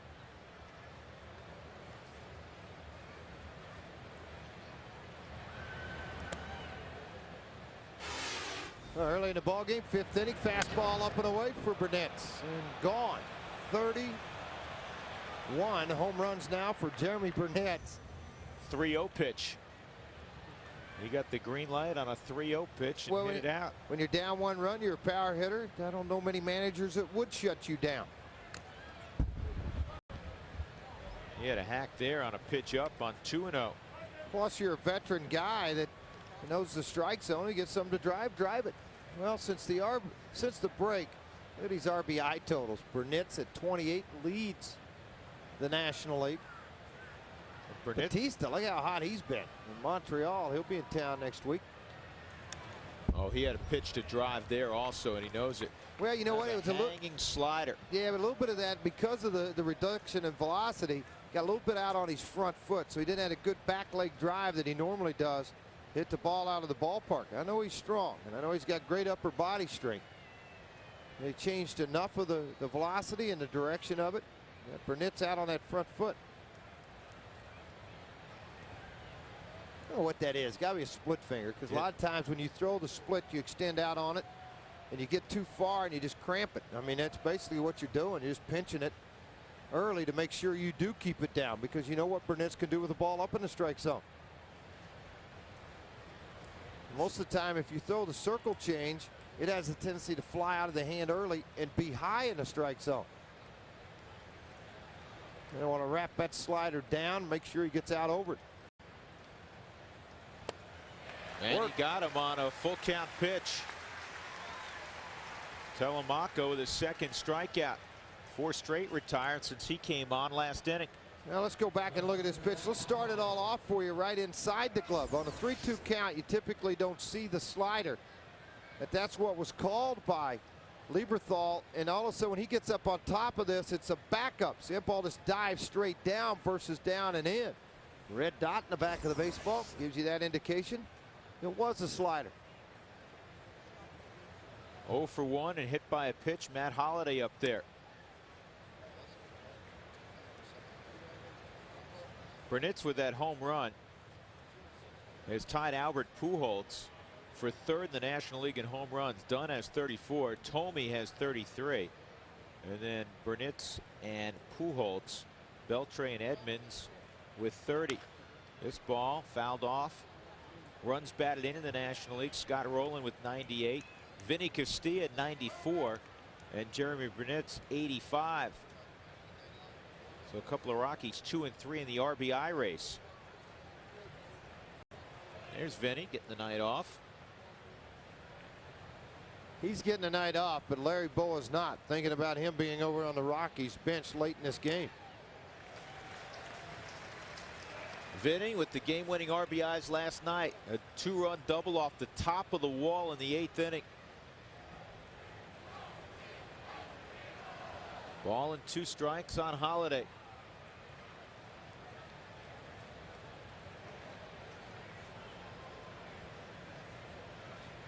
Good pitch. Good location. Now Telemaco's come in and struck out 3 of the 5 batters he's faced. 2 of those 3 right-handers with sliders down and away, and he used the slider to get Burnett's. Johnson 0 for 2 tonight with a strikeout and a line out to third base. His average at 246 now in the year. 12 home runs, 44 RBIs. And it was very well publicized prior to his refusing the trade to the Dodgers that the Rockies wanted to see the young prospect J.D. Closser come up and catch behind the plate. And I think after watching Johnson catch in last night's ball game, those type of things have a tendency to light a fire under anyone. Well, last night was one of the best well-caught games I've seen Johnson work since he became a Rocky. Threw out a base runner at a crucial time, and it was a base runner, Bobby Abreu, that had only been caught 1 time in 28 opportunities prior to last night. And give Jamie Wright a lot of credit. He kept people close last night. He picked off Marlon Byrd in the game.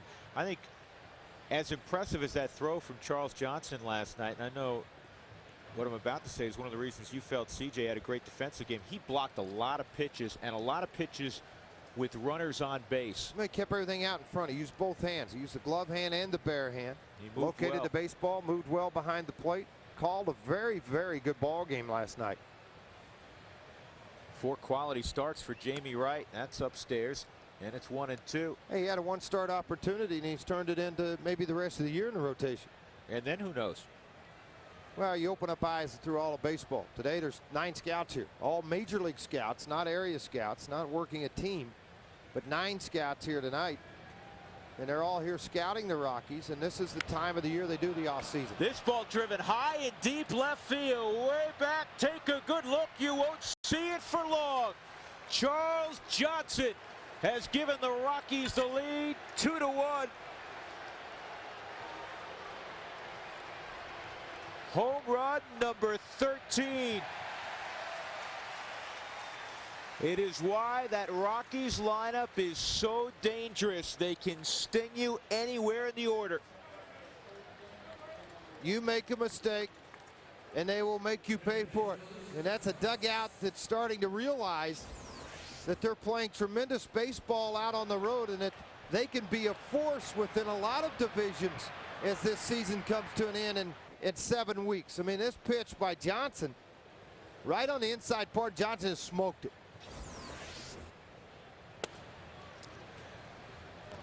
And CJ hitting the long ball behind in the count. Telemaco had mowed down 5 straight since coming aboard in the top of the 6th inning. 3 by strikeout. Till Johnson struck back. 1-1 on Luis Gonzalez. He hit a huge home run last night in a similar spot in this ballpark.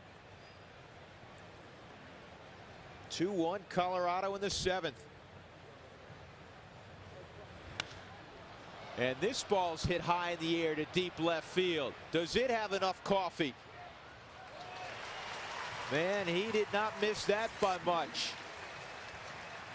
Long fly ball by Gonzalez, but the Rockies have the lead 2-1 on Charles Johnson's 13th of the year.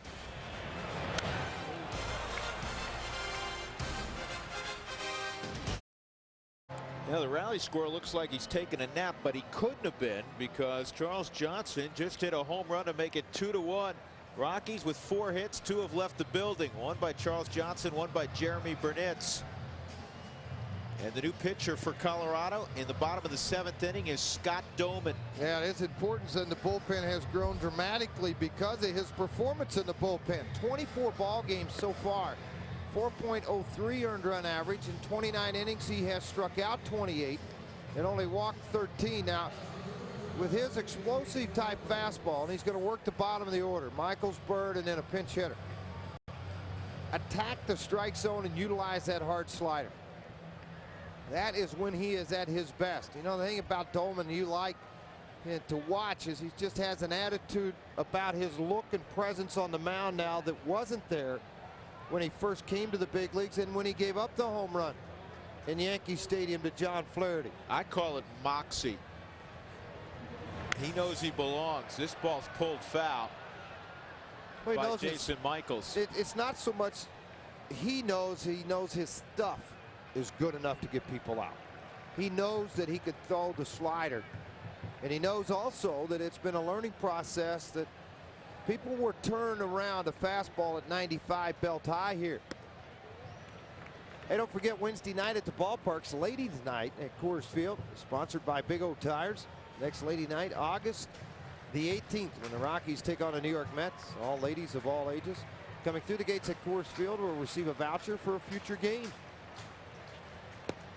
That slider just off the corner, 2-1.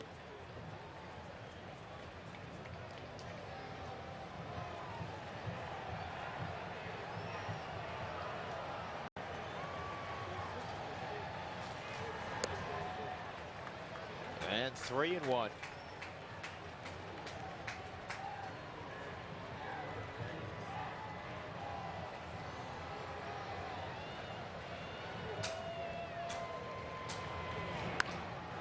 And this ball's hit a ton left center field and deep. This will tie it up at 2. Michaels with his 4th home run of the year.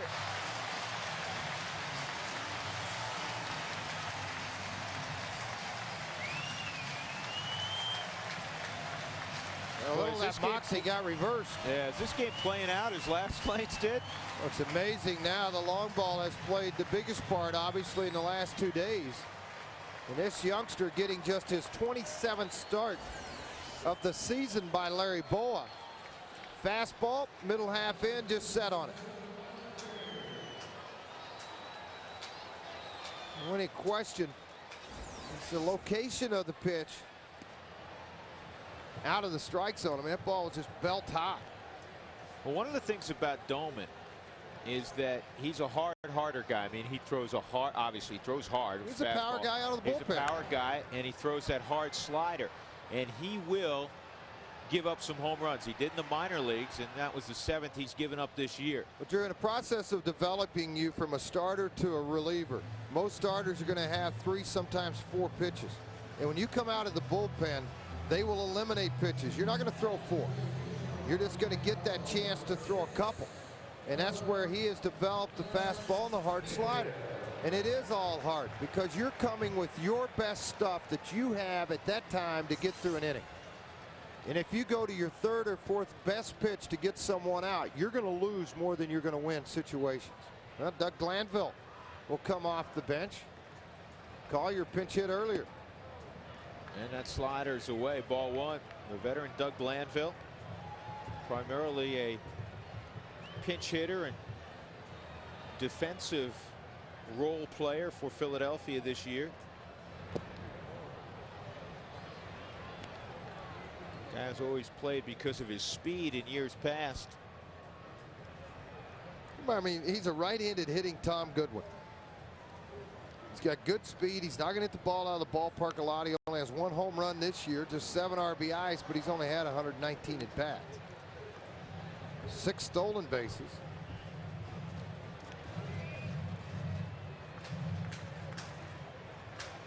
He had one great year. In '99, he hit .325 with 11 home runs. He drove in 73. And this ball's in the air to Burnitz and right. 2 outs. Let's take a look at our Geico Direct moment for the ball game. And it's Clint Hurdle on Preston Wilson. To me, his focus is determination. Watching him in between innings, he just knows it's time. He's got to make things happen. He's the kind of player that makes things happen. Clint Hurdle on Preston Wilson, and Wilson made things happen last night. A double to break up the no-hitter by Eric Milton in the 5th, and then a home run in the 7th to tie it at 1. The Rockies would go on to win 4-2. 2 outs. Jimmy Rollins steps in from the left side, and he takes ball 1. Rollins 0 for 3 in the ball game. A couple of fly outs.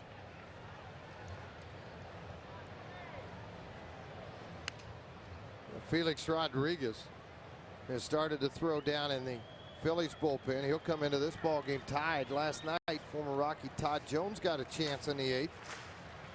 Did not pitch well in his Phillies debut at Philadelphia. He had pitched in 3 2/3 innings prior to that. Last night, an inning, 3 hits, 3 runs, 3 earned runs.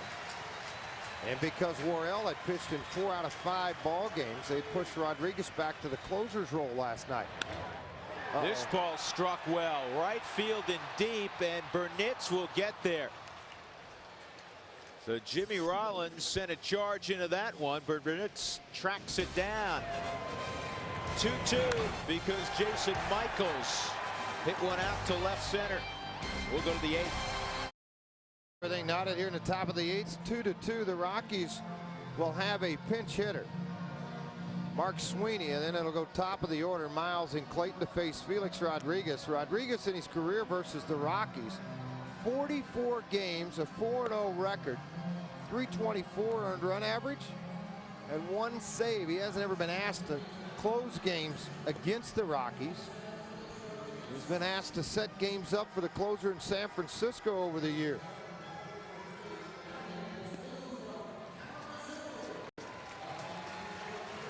Well, there's a big-time familiarity between Rodriguez and the Rockies, and vice versa. Mark Sweeney will pinch hit for Scott Doman. Then the top of the order, Aaron Miles and Royce Clayton in a 2-2 baseball game. Drew Goodman, George Frazier. We're in the top of the 8th inning from Citizens Bank Park in Philadelphia. No television, by the way, the next couple of days. Rockies will move on to Pittsburgh, and we'll pick up on the tube on Friday. Sweeney with 17 RBIs. That ties the Rockies record held by John Vanderwall and Greg Norton. 3 home runs as a pinch hitter. .316 average, but he's 0 for 5 lifetime versus Rodriguez. Steve Reed will be the next pitcher for the Rockies in the bottom half of the 8th.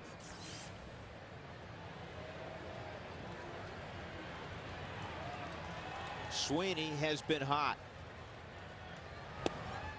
And strike 1 at 96 miles an hour. Hey, look at the active leaders among pinch hitters. Of course, Lenny Harris way out in front of everyone at 188, but Sweeney's fourth on that list at 109. John Vanderwall announced that he will retire at the end of the season. Hansen was recently acquired by the San Diego Padres to be their left-handed pinch hitter off of the bench. And there was a lot of teams right before the trading deadlines, not just the Padres. There's a few more after Mark Sweeney.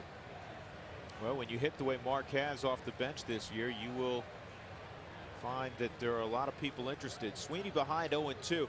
Mark, for the first time in his career, has homered in his last 3 ball games, 3 in a row. And this isn't a guy who's getting 4 at bats a game. He's basically been 1 at bat. Playing in front of mom and dad tonight. That's low. Anytime the Rockies play, it seems like within 1,000 miles of Boston, Mr. and Mrs. Sweeney are in attendance.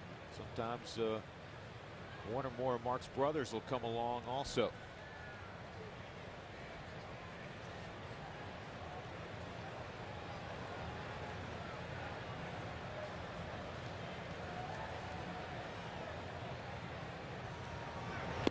Two and two. Everything hard. 96, 97 miles an hour from Rodriguez. Particularly to left-handers, you won't see him throw the slider very often at all. It's all fastball, moving away from left-handers. Lieberthal looked like he wanted to call that slider, but then all of a sudden changed over on it. And some of the things Dave Righetti wanted Rodriguez to do in San Francisco, Rodriguez reluctant because of his relationship with Felipe Alou. They just didn't get along.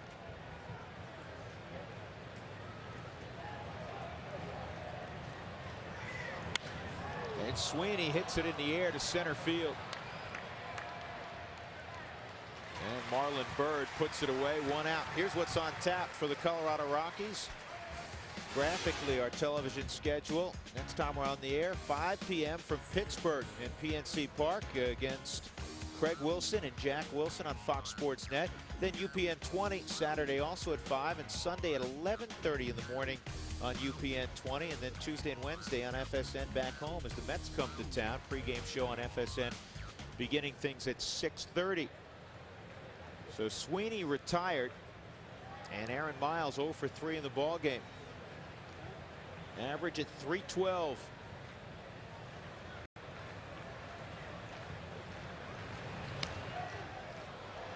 Difficult to his way on. Yeah, you know what, Drew? That's very difficult to do when you're facing a guy throwing 95, 96, and the ball's moving, to get solid wood and be able to control where you put the baseball. You're just hoping to make contact, keep it fair, and outrun it. It's just very difficult to do. If you get a flamethrower throwing hard and the ball stays straight, it's a little easier. This ball moves all over the place. It increases the difficulty of getting the bunt down.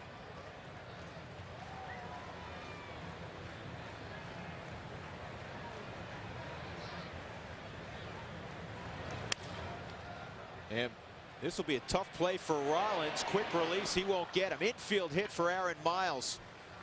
Normally, that would be Polanco's baseball, the third baseman, but keep in mind it's the 8th inning, and he's guarding the line, and he was in a step or two because Miles had shown bunt.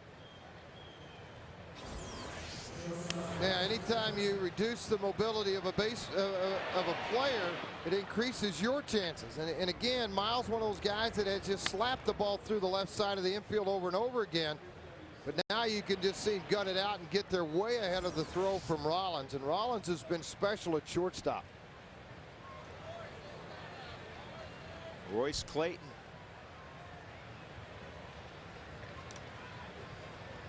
And Miles will draw a throw. 36,636 in the park.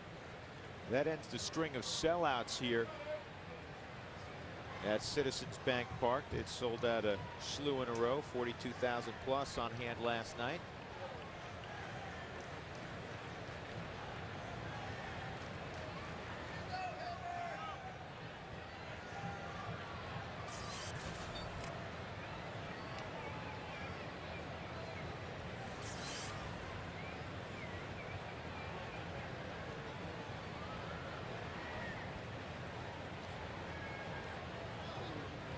Miles stays put, and the ball's bunted foul. Clint Hurdle thinking if he can get Miles to second, even with 2 outs, you have one of the game's great hitters on deck in Todd Helton, and a guy who knows Rodriguez well. Yeah, not bad. 6 for 14, a home run, 429 average. Todd Helton. Clayton 2 for 8 against Rodriguez. He may be bunting again.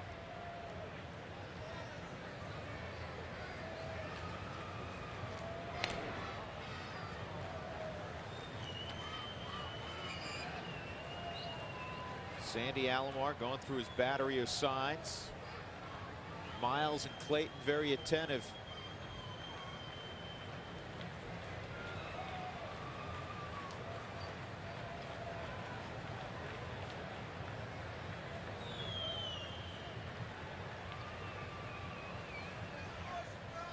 Miles takes off.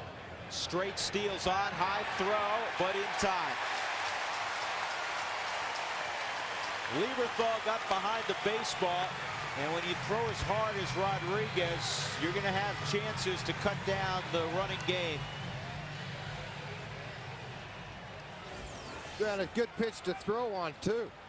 Pitches inside on the glove side for the catcher, so easier to make the exchange. The throw was high, but this is a good catch and tag by Utley. Now, he had to come up on the baseball. And once he caught the ball, he came down, but look where that leg is. Freeze it right there. Look at this leg right in front of the bag. Now you prevent. Where's he going to slide into? He doesn't have an opportunity to slide anywhere into that bag and catch it and be able to make contact with the bag. That's a gutsy play by Utley, because typically you could get the spike, obviously, in the calf area. So many guys use a head first slide now. You run into a shin or a knee, it changes things. With those cleats first, a little different. 2-1 on Clayton with 2 outs and nobody on. And Royce drives it center field and deep. Bird going back, and he'll make a play on the edge of the track.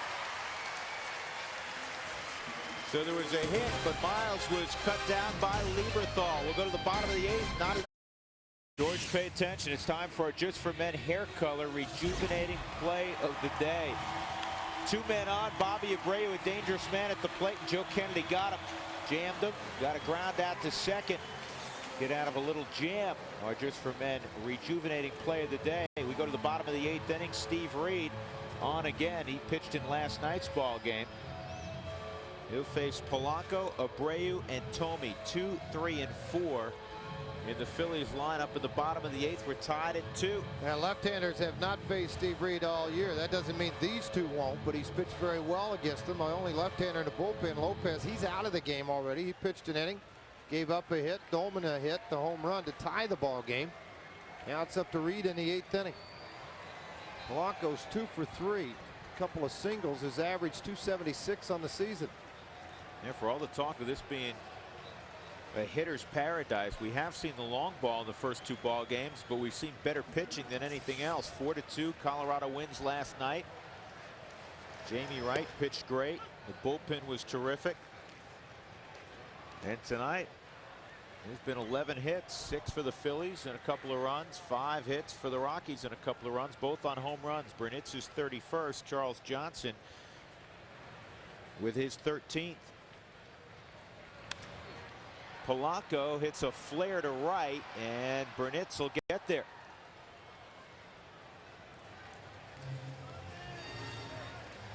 Hey, you know, it's nice to have a guy with the amount of experience Reed has, and as many times as he's been in this situation.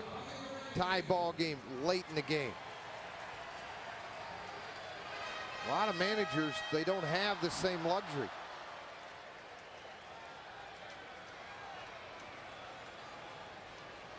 Reed on the road this year, his ERA is 0.75.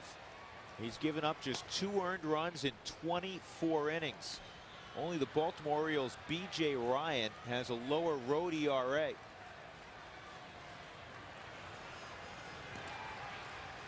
(1-0) on Abreu. And that's in there, 1-1. Lefty's hitting .273 against Reed.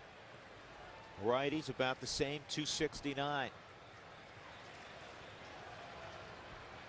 In the top of the ninth, the Rockies will have Helton, Wilson, Burnitz, the meat of their order.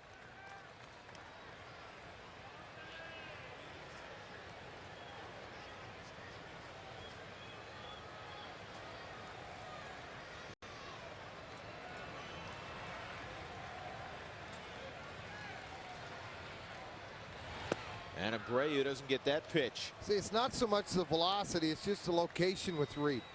The deceptive motion, it's very quick. The ball looks like it comes out of the center of his jersey into the plate, so it's hard to pick it up and read the rotation.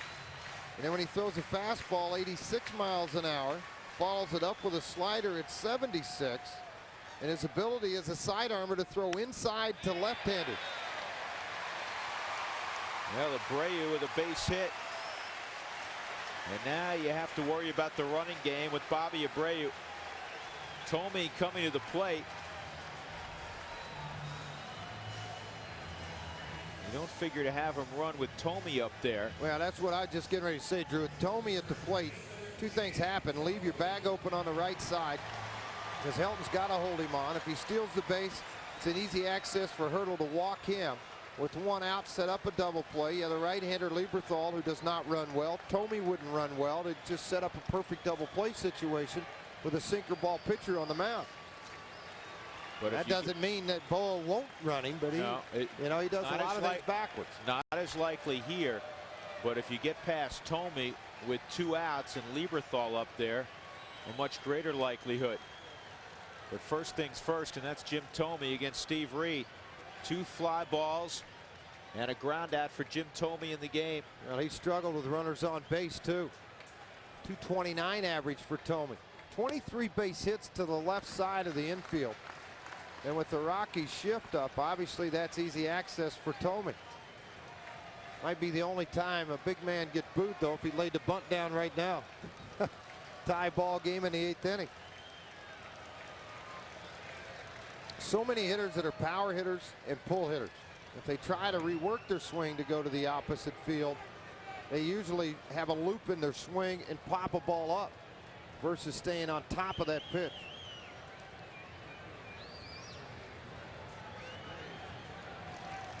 You know, Worrell, their closer, he's up and throwing down in their bullpen.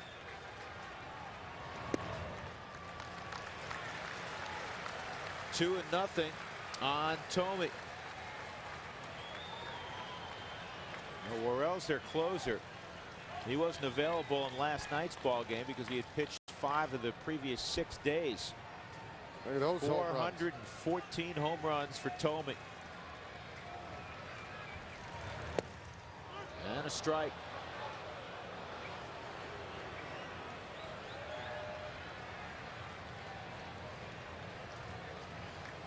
Yeah, this 33 years old Thome will be well over 500 when he decides to hang up his cleats.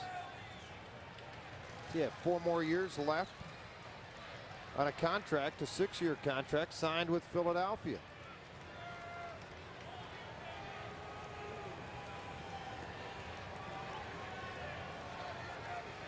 And Wade didn't hide it when they went after Thome to sign him to come here.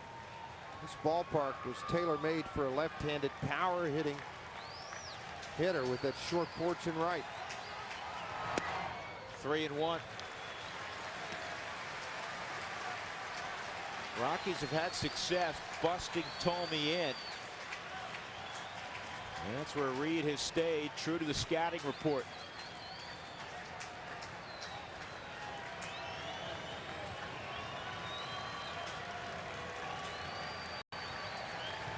Pitch him away, he can extend and hit it out to left, obviously. Swung on and missed, 3-2. A lot of pull hitters. Watch 2 things on Jim Thome when you look at him. Watch this and this. Now watch it open as he's trying to pull this pitch out of the ballpark. See how it opens, and look at the swing. Obviously uppercut home run swing, and that ball moved way away from his bat. And on a downward plane, difficult to lift that pitch. Swung on and missed. Abreu going on the pitch. He'll have second. Yeah, I like what Reed did. He's retired. I like what Reed did. You don't steal the base, steal it. I got a right-handed hitter coming up that I'm confident against. I need to get Jim Thome if he got a chance to win this ball game, and he did just that with a strikeout. And he did it on a 3-2 slider that they tried to go backdoor. Look at the late dip. I mean, then you get the reaction out of Reed on the strikeout. He's looking for the man running. And then he's got to stay focused now. He's got to get Lieberthal. Great job of pitching by Steve Reed. Behind in the count, 3-1. It's one of the most dangerous hitters in the game, and he fans Jim Thome. Abreu with his 28 steals at second. Mike Lieberthal 2 for 3 in the game with a bat in his hand.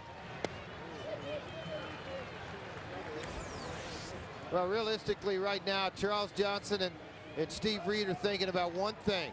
That is to get Thome. Monster jump by Abreu. He gets his 28th stolen base. He is in scoring position. Now your attention pulls right here to Mike Lieberthal. 2-0 on Lieberthal. Lieberthal hit .313 a year ago. 0 for 7 in his career against Steve Reed. His average is off about 70 points from last year. And the slider fouled back by Lieberthal.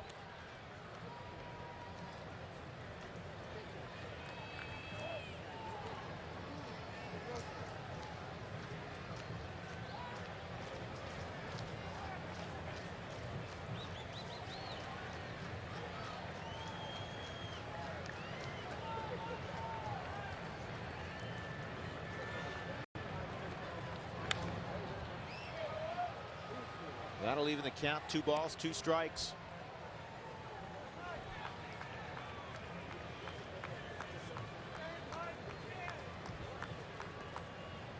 Well, the 4th inning, San Diego is all over the Chicago Cubs. 8-4, just flipped to the 5th inning. Top of the 5th. 2 teams battling in the wild card.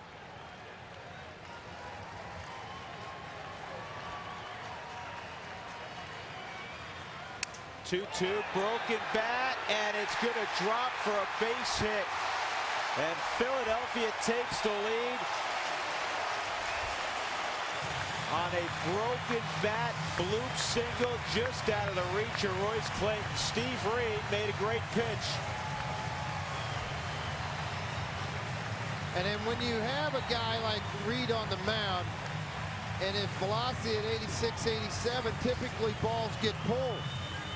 This is one that just got in on the hands, just sawed the bat off in Lieberthal's hand, and he hit it just high enough and long enough. Out of the reach of Royce Clayton and into center field, and it's a 3-2 ball game. Allowed Abreu, who had stole the base, to come around to score.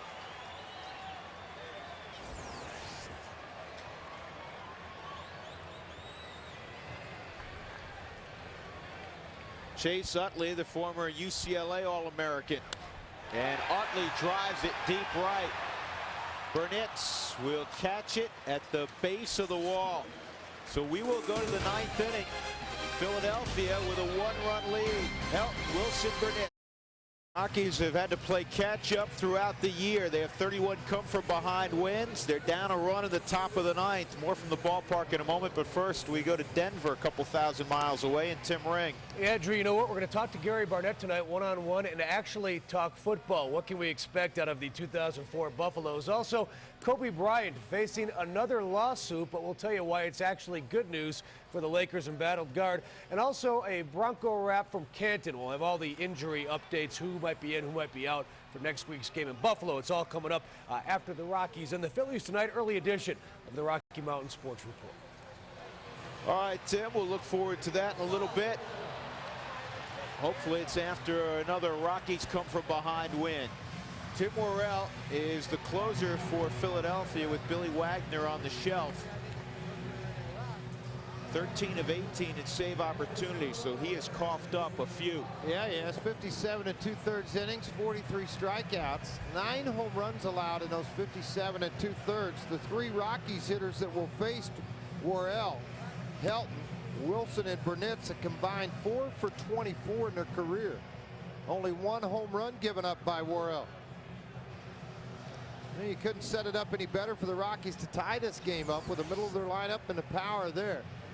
One more look, Lieberthal with the broken bat single back up the middle. The reaction from Reed and the score from Abreu to make it a 3-2 ball game. You know, sometimes things don't work out. Steve Reed made a great pitch. I mean, he broke. That was a major league jam job there by Steve Reed, and it works out for Philadelphia. Well, it also just tells you the guys that swing the bat occasionally get breaks their way too. Sure. You make a great pitch and it still comes back to hurt you and haunt you. Uh-oh. This ball driven deep left field. It's got a chance. Way back, up, and off the top of the wall. I don't know if Michael swatted that back, but it touched the very top of the wall. A leadoff double for Todd Helton. You know, I mean, Clint Hurdle's talking right now in the dugout to Matt Holliday, and he's just going to go out for a quick question with John Hirschbeck. Where did this ball hit? Split finger from Worrell, opposite field. Let's see where it ended up. Boy, that ball did get out of the ballpark. That ball looked like it did get out of the ballpark. You're right. That ball is out of the ballpark, but yet because it hits the wall, then the player, and bounces back in again, did it ever get outside and hit anything other than his arm? That's the question, see? Because if it hit his glove, popped out, went to seats, it's a home run. But he can do whatever he wants inside of his power to keep the ball inside the ballpark. See, I think the ball hit the very top of the wall, the roof of the wall, if you will. It came back. I mean, if it hits the garden, it's not going to take that kind of hop.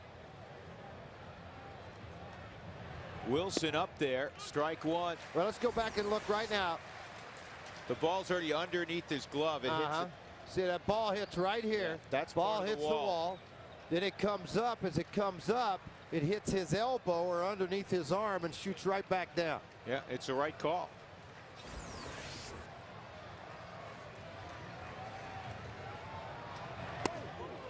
One and one on Wilson.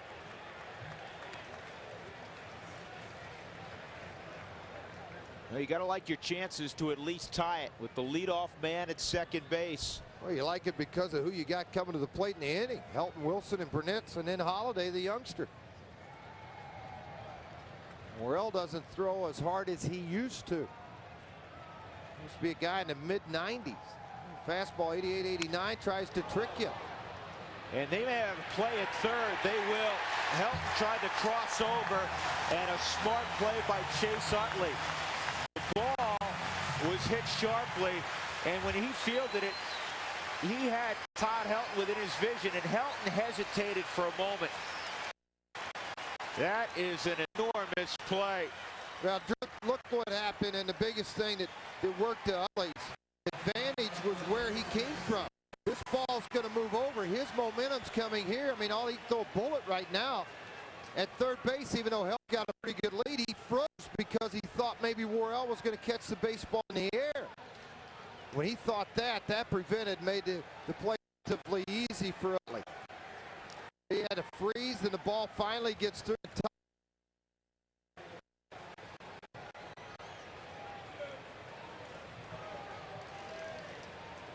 You know, and you're taught, if you're on second base, balls hit to your right side, that's automatic. Yeah, but you got to freeze first. The ball was in the air in the line. That's why he froze. Yeah, you had to freeze.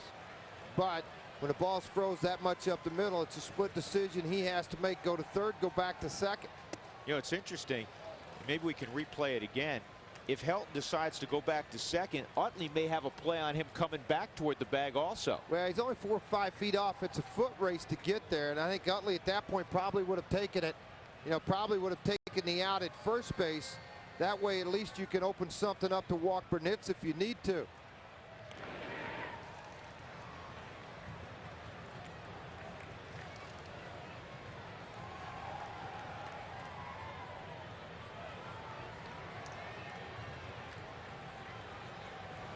1-0 on Jeremy Burnitz, who hit his 31st home run earlier in the ball game.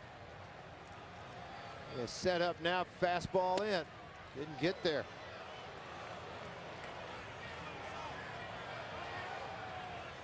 Taco Bell in-game box. There it is. Couple hits for Helton tonight, and the home runs by Burnitz and Johnson.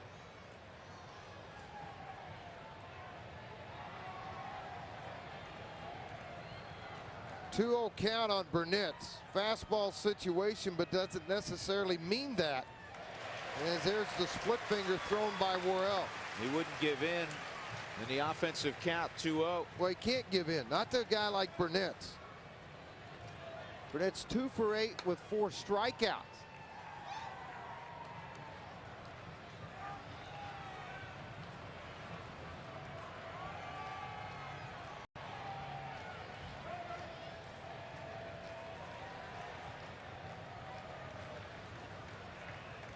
And now they're going to go with that fastball thinking down and away from Burnitz, try to induce the double play, but Worrell just didn't finish the pitch off. 3-1. You bet. 3-1.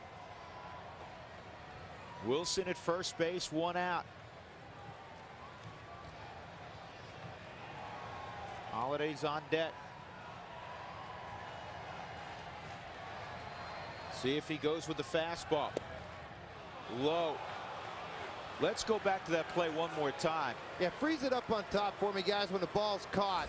What Drew's looking at is, could Helton, having a foot race here, when this ball's hit, back up the middle, redirect it. See, now he takes off right here.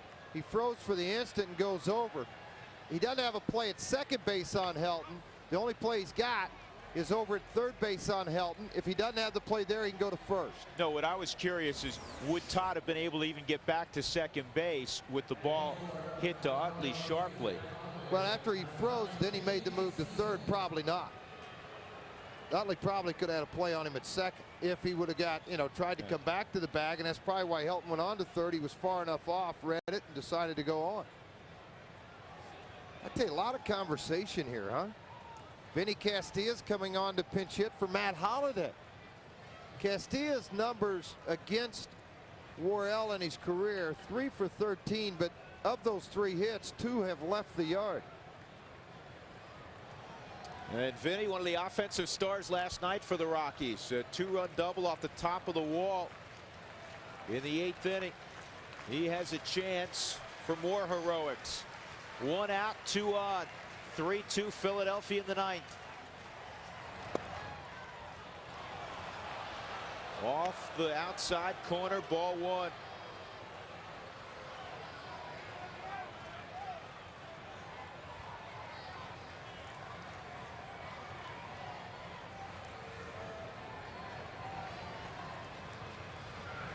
Slider, and that one hit the corner, 1-1.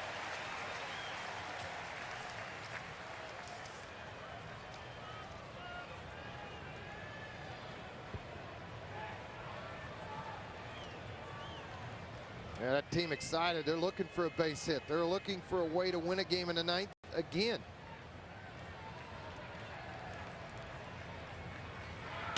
Slider hit the opposite way and deep. And Abreu can't get it. Wilson is stopped. Burnitz is right behind him coming to the plate. And they'll both score. The Rockies take the lead, and it gets away. Going to third base is Castilla. He's safe. Vinny comes through again. Last night to left, tonight to right. And the Rockies are up 4-3. How do you like this road team now? Oh, man, late in the ball game, over and over and over again. In the 8th and 9th inning, Castilla had to be in the back of the mind of Larry Boa.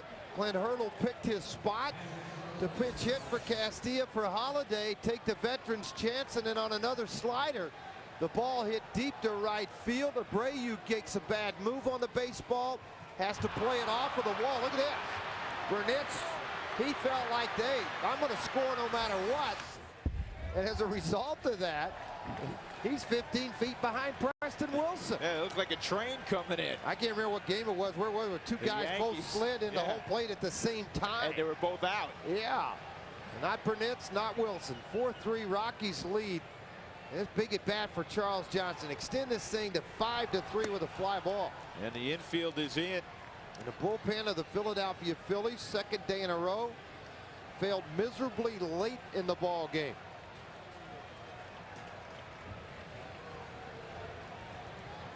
Johnson with a home run his last time up, and this is fouled off. 1 ball and 2 strikes. Our Chevron clean out of here tonight. Charles Johnson gets the honors. In the 7th inning, CJ tied the game at 2 with a shot to left center field. Our Chevron clean out of here. Castilla at third. Inside 2-2 on Johnson. The inning began with Todd Helton hitting one off the very top of the left field wall for a double. But then he was thrown out at third. 3-2, and you said, oh man, there goes the Rockies' opportunity. Wilson at first with 1 out. Burnett's a great at bat to earn a walk, first and second. And then Castilla called upon to pinch hit for Holiday, and he doubles off the right field wall. Ball 4 to Johnson. That'll get Luis Gonzalez to the plate. Last night, 42,000 were booing Todd Jones. Tonight, more than 36,000, and maybe Larry Boa booing Tim Worrell.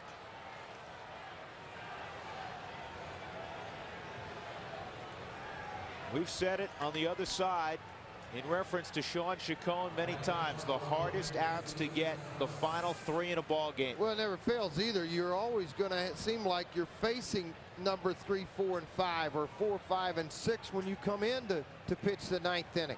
And that just increases its difficulty. Well, George Piedra stepped out into the on-deck circle to pinch hit for Reed.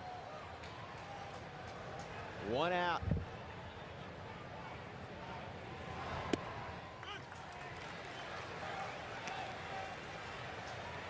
Strike 1 on Gonzalez.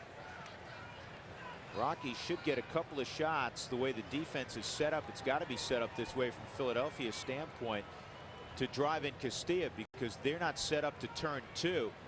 They're set up to make sure the run at third base doesn't cross. This ball driven high and deep left field. Michaels, oh, what a catch. Vinny will walk home. That was thievery out there by Michaels, but the Rockies, most importantly, have a 2-run cushion. Sac fly off the bat of Gonzalez, his 25th RBI. 5-3 Colorado. How about this catch, running all the way to the wall, last gas to get to the baseball. Fell down when he left it. When this ball left the bat, I thought for sure it had gap and maybe more. That didn't happen. We'll go to the bottom of the 9th inning. Colorado trailed by 1 at the start of this half inning. And now they have a 5-3 lead and a chance to make it 5 in a row on the road. Michaels and Bird, the first 2. All right, we apologize. The end of that inning was very confusing. The Rockies have a 5-3 lead. I don't think it's 4-3. It's 5-3. The run across the plate. Well, it may not be. It may be 4-3 if they appealed and the out happened before the run crossed. See, they appeal it back. I don't know if it takes it off or not. We'll just have to wait and see. The umpires of Wally Bell at the plate, Diaz at first, Wilkie and Hirschbeck. What happened, we had to rush to a break, but what happened was the 3rd out was recorded at second base. Charles Johnson evidently figured that ball was in the gap. He had already passed second base. You have to retrace your steps. You have to touch the second base bag. He did not. They appealed and said he's out at second. The question is, did Castilla cross home plate before that occurred? If he did, it's 5-3. If it's not, 4-3. It is 5-3. I've looked up on the scoreboards down each corner. It is 5-3 Rockies. Right. So it's a 2-run lead, and Sean Chacon will try to nail down the save for the 2nd straight night. He was very good last night. Michaels leads off and takes strike 1. Well, we're going to go back and show you this. All right, now look. CJ, he's going to touch second. He's touched second. There's his foot on the bag right back there. He's circling back. You know what? They must have felt like that was a weird one, George. They must have felt like his circle was initially towards third and then back to first. In CJ's mind, he's touching second. He pivots and he went back. And that spin must have been interpreted as he was going to third. That's a strange one. Well, it is only because Laz Diaz had to come out from behind first to make the play. There's a big hook by Chacon to make it a 1-ball, 2-strike count. Chacon, we'll go back one more time. Watch CJ, but see, his foot never left the bag, Drew. His foot, he never went beyond. I mean, his foot never left the bag as he turned and went back towards first. Whatever reason. That got him. Man. Jason Michaels got brushed with the pitch. So Sean Chacon, who's dealt with traffic seemingly in every appearance, has put the leadoff man on. Yeah, big miss here. I mean, they're wanting the fastball down and away, and it just nicked Michaels on his shirt.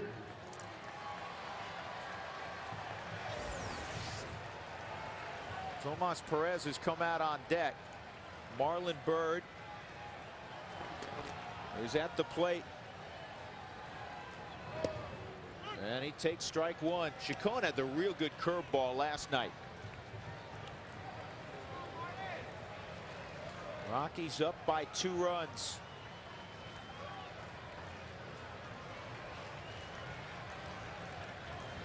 Another good curveball.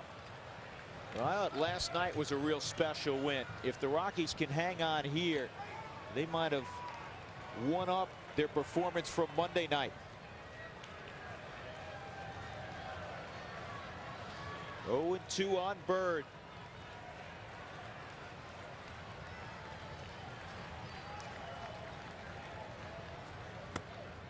They tried to get him to chase up high. 1-2. That's been a pattern for Chacon after showing curveballs for strike. He can ride this fastball at 92 to 94 miles an hour and get the strikeout.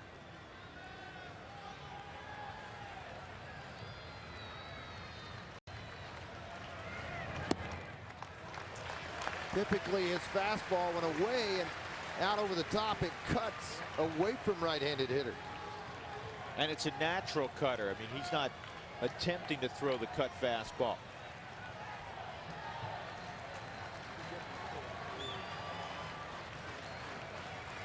Two and two with Michaels at first. Line drive, gloved by Miles, flipped to first, not in time. Aaron Miles takes a base hit away from Marlon Byrd, 1 out. That was big.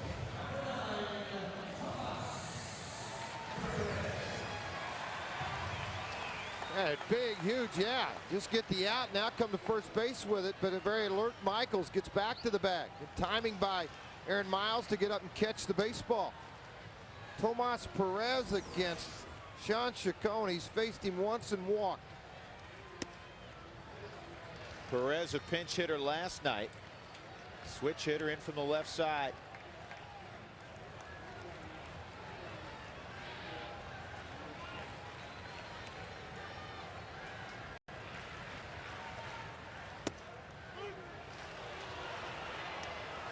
Perez last night earned a walk pinch hitting. Never swung the bat. He took until there was 2 strikes. And on a 3-2 pitch, he walked.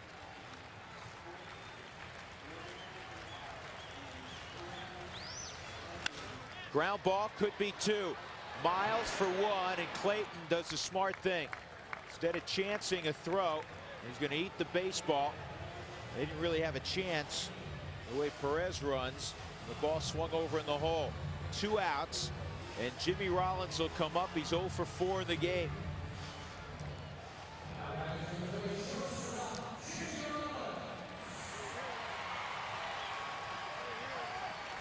Two ball games back to back. But the Rockies and Phillies started out in such similar fashion. The great job by Padilla, the great job by Joe Kennedy. Then turning it over to the bullpens. And The Rockies bullpen so far has won this battle. They've given up 2 runs. The Giant bullpen 4 runs. And Chacon trying to nail it down. 2 outs, 0-1 count on Jimmy Rollins. Shaq looking for his 28th save.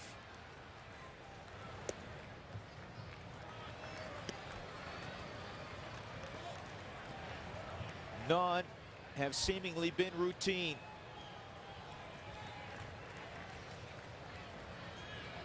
Hilton playing behind Michaels with 2 outs.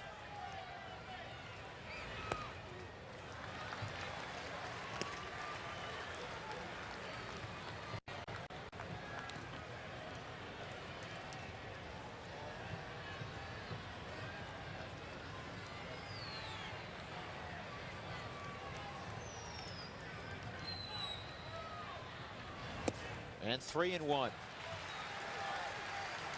If you look at Jimmy Rollins, you don't see a real big man up there, and you know he's a middle infielder, a shortstop, but he does have the ability on occasion to hit with power. He has 7 home runs this year, and of course he represents the tying run.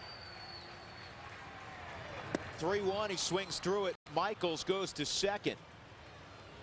And then see, with 2 outs, a lot of managers will back everybody up and allow them to take that base because you have a 2-run lead. If it's a 1-run lead, it doesn't happen. But with a 2-run lead, you do that so the right side of your infield has more mobility to knock a baseball down.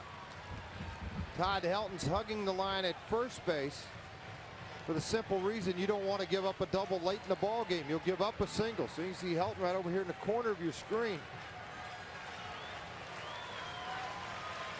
Miles out on the outfield grab, gets him a better angle on a ground ball. 3 balls, 2 strikes on Jimmy Rollins. Inside. So Rollins is aboard, and Polanco is coming up.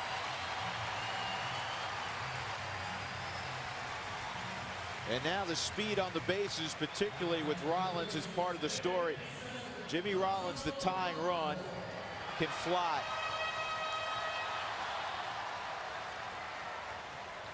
Polanco, 2 infield hits in 4 trips. On the ground, through the hole, base hit. That'll get 1 run home. And Rollins, the tying run to second, and Bobby Abreu coming up.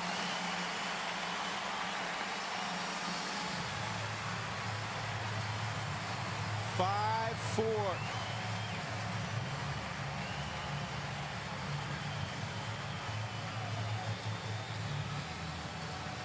And Bob Apodaca coming to the mound. Well, and this is just to get refocused again with what your selection might be or how you want to go at Abreu. That's a fastball that's belt high down the heart of the plate. I mean, that's just right down the chute.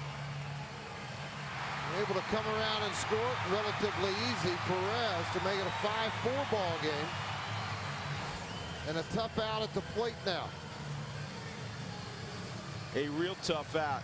A career .306 hitter, Bobby Abreu, who leads the club with 80 RBIs. 1 for 4 tonight. 1 for 8 lifetime against Sean Chacon.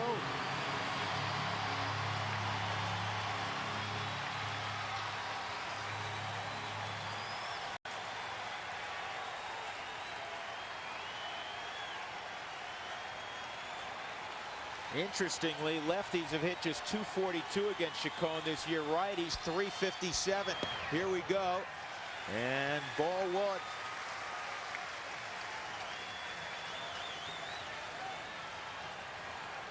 The tying run at second in Rollins, the winning run in Polanco at first. 2 are out.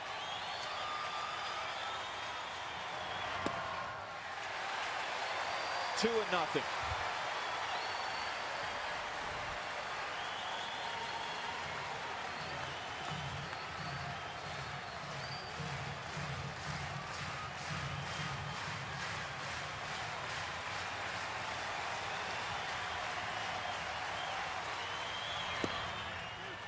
It looked like Chacon turned that loose, and he did it. 92 miles an hour. Good extension down in the strike zone.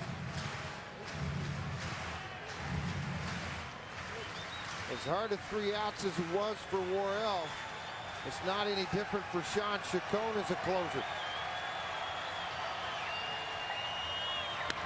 This ball in the air, will it hold up? You bet. Rockies win it 5-4. Line drive to Preston Wilson ends it. And Colorado has won the first 2 in Philadelphia. Jeremy Burnett's our Gatorade player of the game. A solo home run, a big walk late.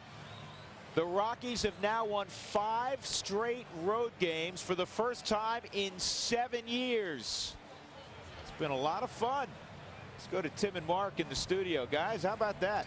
Well, Drew, a lot of fun, a lot of drama, but then it wouldn't be the Colorado Rockies. Lots of college football on the way tonight. The Rocky Mountain Sports Report begins now.